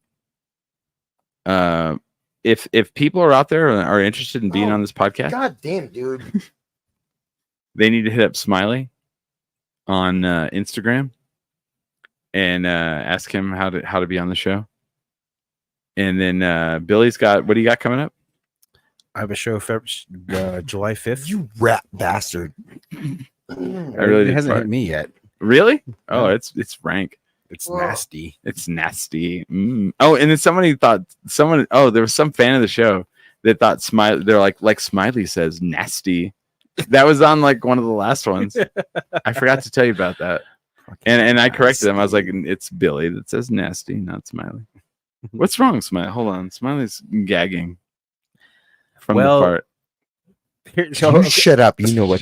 So here's the clickbait then. And it's like Smiley throws up from fart from Chris, and it's you with your butt out, and Smiley just like gagging, like Just taking a fart right in the mouth. No, just with like his hands around his neck. Yeah, That's, okay. that's the clickbait. Fair enough.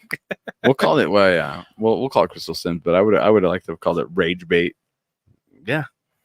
Billy, thank you for filling in. Oh, thank you. And I would like to take this time to wish Holly Ann the best on all of her endeavors, and I hope Holly- the new opportunity is amazing. as long you're not on the show, but you're always welcome, and Yeah. you're always going to be a part of. You're my little sister, and Oh, that fart is rank. It's pretty bad. but Not gonna I cannot express how long I've known Holly Ann, and just seeing her on the show, like when I was in DC, Yeah. and listening to her, and like especially with her like children, having that commentary, that perspective. She's a comedian. Oh, absolutely. Yeah. And follow her on all social media, and go check out her comedy. I wish you all the best. Are you talking to me? No, Oh. Holly. Oh. Maybe we bring Brody in as she's right there. Yeah, Brody's right here. We'll just let her sit in front of the microphone and just pan the camera over to her as she does nothing. I'm kidding. Smiley's moving the microphone down for the dog. The dog's right there. Oh, she walked over to it. Oh, that'd have been great. That'd have been fantastic. She starts barking in it. Burf, burf, burf. No, All right. she go ahead. Yeah, no, go for it. No, it's one of those things where like Brody definitely has her whimper. Uh-huh. And I'm like, bitch, what do you want? Use your words, dog.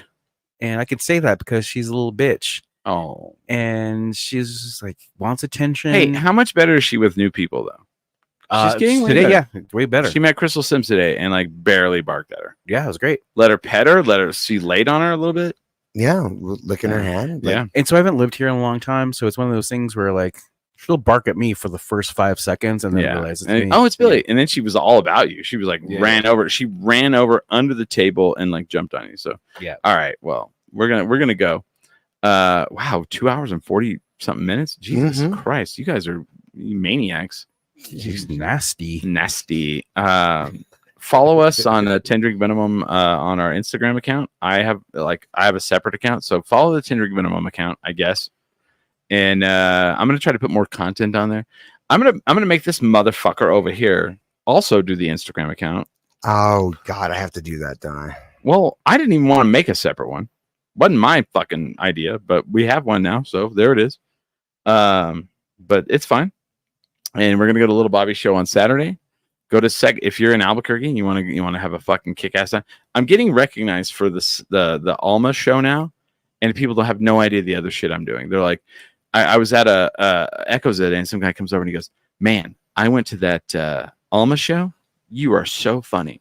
You should be on all of them." And I'm like, "I am on all of them." And he goes, "Oh." And he looks at his wife and he goes, "We're going to go all the time now." Well, hell yeah. And I'm like, "Yes." And I tell you right now, every one of them, different outfit. And I'm telling you right now, that this motherfucker Chris Burnett ain't real. Ain't real. He's bullshit. Is Chris Burnett real? No, that was a throwback to that like lady on the plane. Oh, thought yeah. she saw like a No, that's the rage bait though. Is Yeah. Chris Burnett real or AI? yeah. Because I'm telling you right now, this motherfucker ain't real. dude, the Hawk 2 chick is every fucking one. God, Smiley. I was trying to tell Smiley about it. He didn't get it. So women will suck on your penis, right? So when they do, they spit on it first, right? So this woman, Oh, I actually saw. I saw that clip, I was mansplaining, and it was all I could think to myself was, "That's fucking nasty." well, also someone, the lady that I hang out with, she's like, "What's wrong with that is they're not putting saliva on your dick. It's a loogie. They're putting a loogie on your dick." And I And was like, "Ew, That's never been a thing. no." it sounds gross as fuck. I'm And I like, was- no. Thinking about us and like how. I mean, am I going to be upset about it? No. no. I would be. All right, that made me gross. And just right on your dick? No. I would be. I like when you I'm- did that, and Brody like jumped up on you like Making my dick soft is what it's doing. dang. And if she's like, oh god, like, because like as millennials, and it's like, oh, I just want my ass eaten. It's like, no, I'm not gonna do that. Oh wow, you don't eat the millennials' asses? No, like Because what was the Oh. question for that? Like, she was like, "What's your go-to move Move, that yeah, always and she thought you gotta hot give it that hot to it. on that Yeah. thing, Get on that thing. You get me? and that I'm was- like, I would have been like, "Get out of here! Yeah, Why did you spit on me? yeah. That's offensive." no, it's not about like, no, it's saliva. I get it, but like not a loogie. The hawk tua Yeah. pissing me off. What's funny is like all the guys go when you say hawk tua, they go, "Oh, I know what that sounds like." Yeah, and like not because of the dick sucking, but like because like you're at the round of the dudes like, "Oh, hold on." All right. Anyway, so yeah, my wife and I were at the Yeah, it's like you're spitting farmer's tobacco. market. Yeah, or not even that. Like you're just clearing out the fucking mucus out of your And fucking. no, it's just one of those things like I don't think yeah, women do that. I don't know what they do. With no, the no, mucus. no. It's one of those things where like now that's gonna be the sex standard for like Gen Alpha. Ew. And so like they're having sex for the first time. It's like, oh gosh, I really like this guy, so I guess I have to fucking hawk a loogie on his junk. Right. Ew. And that's not what we. I guess maybe. Yeah, I don't want that. Yeah. I mean, I would be really, I'll really take turned it. off. I'll take it if I have to. And the thing is, like, we'll take it because that's now the standard. Yeah. So like, dudes are actually going to be like, oh yeah, so you have to Like the woman like turns around and puts her naked ass in, and you're like, oh, God, I gotta eat that. All right, I guess this is what I'm doing. I guess this is my life. I gotta eat ass. 'Cause I have to that's the eat thing. ass. That's the thing now. That's Let's like go to the shower. We 10 have to 10 clean years up. ago, eating ass was the thing. I'm like, I You're- don't want to No. do that. I remember that. You have in your on your side stand. I got your my- Listerine strips. I got my wax ass, or my ass waxed all the time because I was like, I guess that's what girls are into, eating ass. This girl's gonna put my tongue in my butthole. What if a girl goes to eat your ass? That's what I was just hold talking on. No, about. hold on. And instead, first they put a Listerine strip on your butthole and then they lick it. That's cold. Could that be a thing? Oh Could my that be a God. thing now? Could that Because be a thing? no, that's like soothing. Mm. That sounds like burning. Like But Listerine. I don't know. Or what was the back in the day where the Altoids? They put an Altoid on your butthole and they lick it. I'm starting new sex acts. Did you just make that up? Because that doesn't sound real. No, I Stick an Alcoid with your finger in the butthole. no, kind of no, thing? just no, not in. Just like the fissure of your butthole. Like they just stick it there and they start licking it, so it becomes activated. I'm starting new sex acts. Can someone just not try to lick my butthole? I'm That's trying- all I dude, want. yeah, I I'm- would hey, not hey. like that. Excuse me, I'm an artist. I'm creating new sex acts. It's called stimulation. Get used to it, Smiley. I am vanilla as vanilla comes. First Friday, I'm going to have a showing, and it's my new sex acts. I'm going to do a sanitary tortilla factory. Yeah, come on out. It's called, I call it tintillating. It just bothers me that like now that girl's viral, that there's unnecessary loogies. Launch at your junk. I now want to take pictures of like buttholes with like different things on them, and I'll be all, this is called tintillating. It's my it's my masterpiece. This is my favorite thing to do. These are gummy bears. They're fun for you. Welcome not to for my them, show. But it's now so is the fun. time we dance. This is a cinnamon gummy bear, so it's kind of for both of you. Oh yes, I love this. This is, but no, I was with somebody. You put that hawk on there. I was with somebody, and they pulled out the Listerine strips, and I was like, "Where did you get those?" And they're like, "Online." I was like, "I thought they were gone." You can get them at Walgreens. I thought they were gone. I've looked for them. I'm a Lister because like I can't have sugar, so I can't Lister have, strips is what they're called. because I can't have mints and I can't have gum. So I've been looking for those. And apparently, it's very uncouth for you to just carry around a bottle of mouthwash. To work? Yes. That would be weird. Yes. Everyone look at you. What do you? But if I pull out Listerine strips and put them in my mouth, everybody's like, "Oh, can I have one?" Yeah, right. And I go, "No." No, I only have 20. Here's what you Step can do. off. You can go fuck yourself, asshole Terry. Yeah. It's just random name. All right, we're gonna get out of here. Thank you, Billy, for filling in. Oh, of course. Thank you, Billy. Smiley, as Always. always. I want to thank Crystal Sims for coming on the show. Like and subscribe to our YouTube. Like and subscribe to our Instagram, Facebook. Find Smiley on Facebook if you can.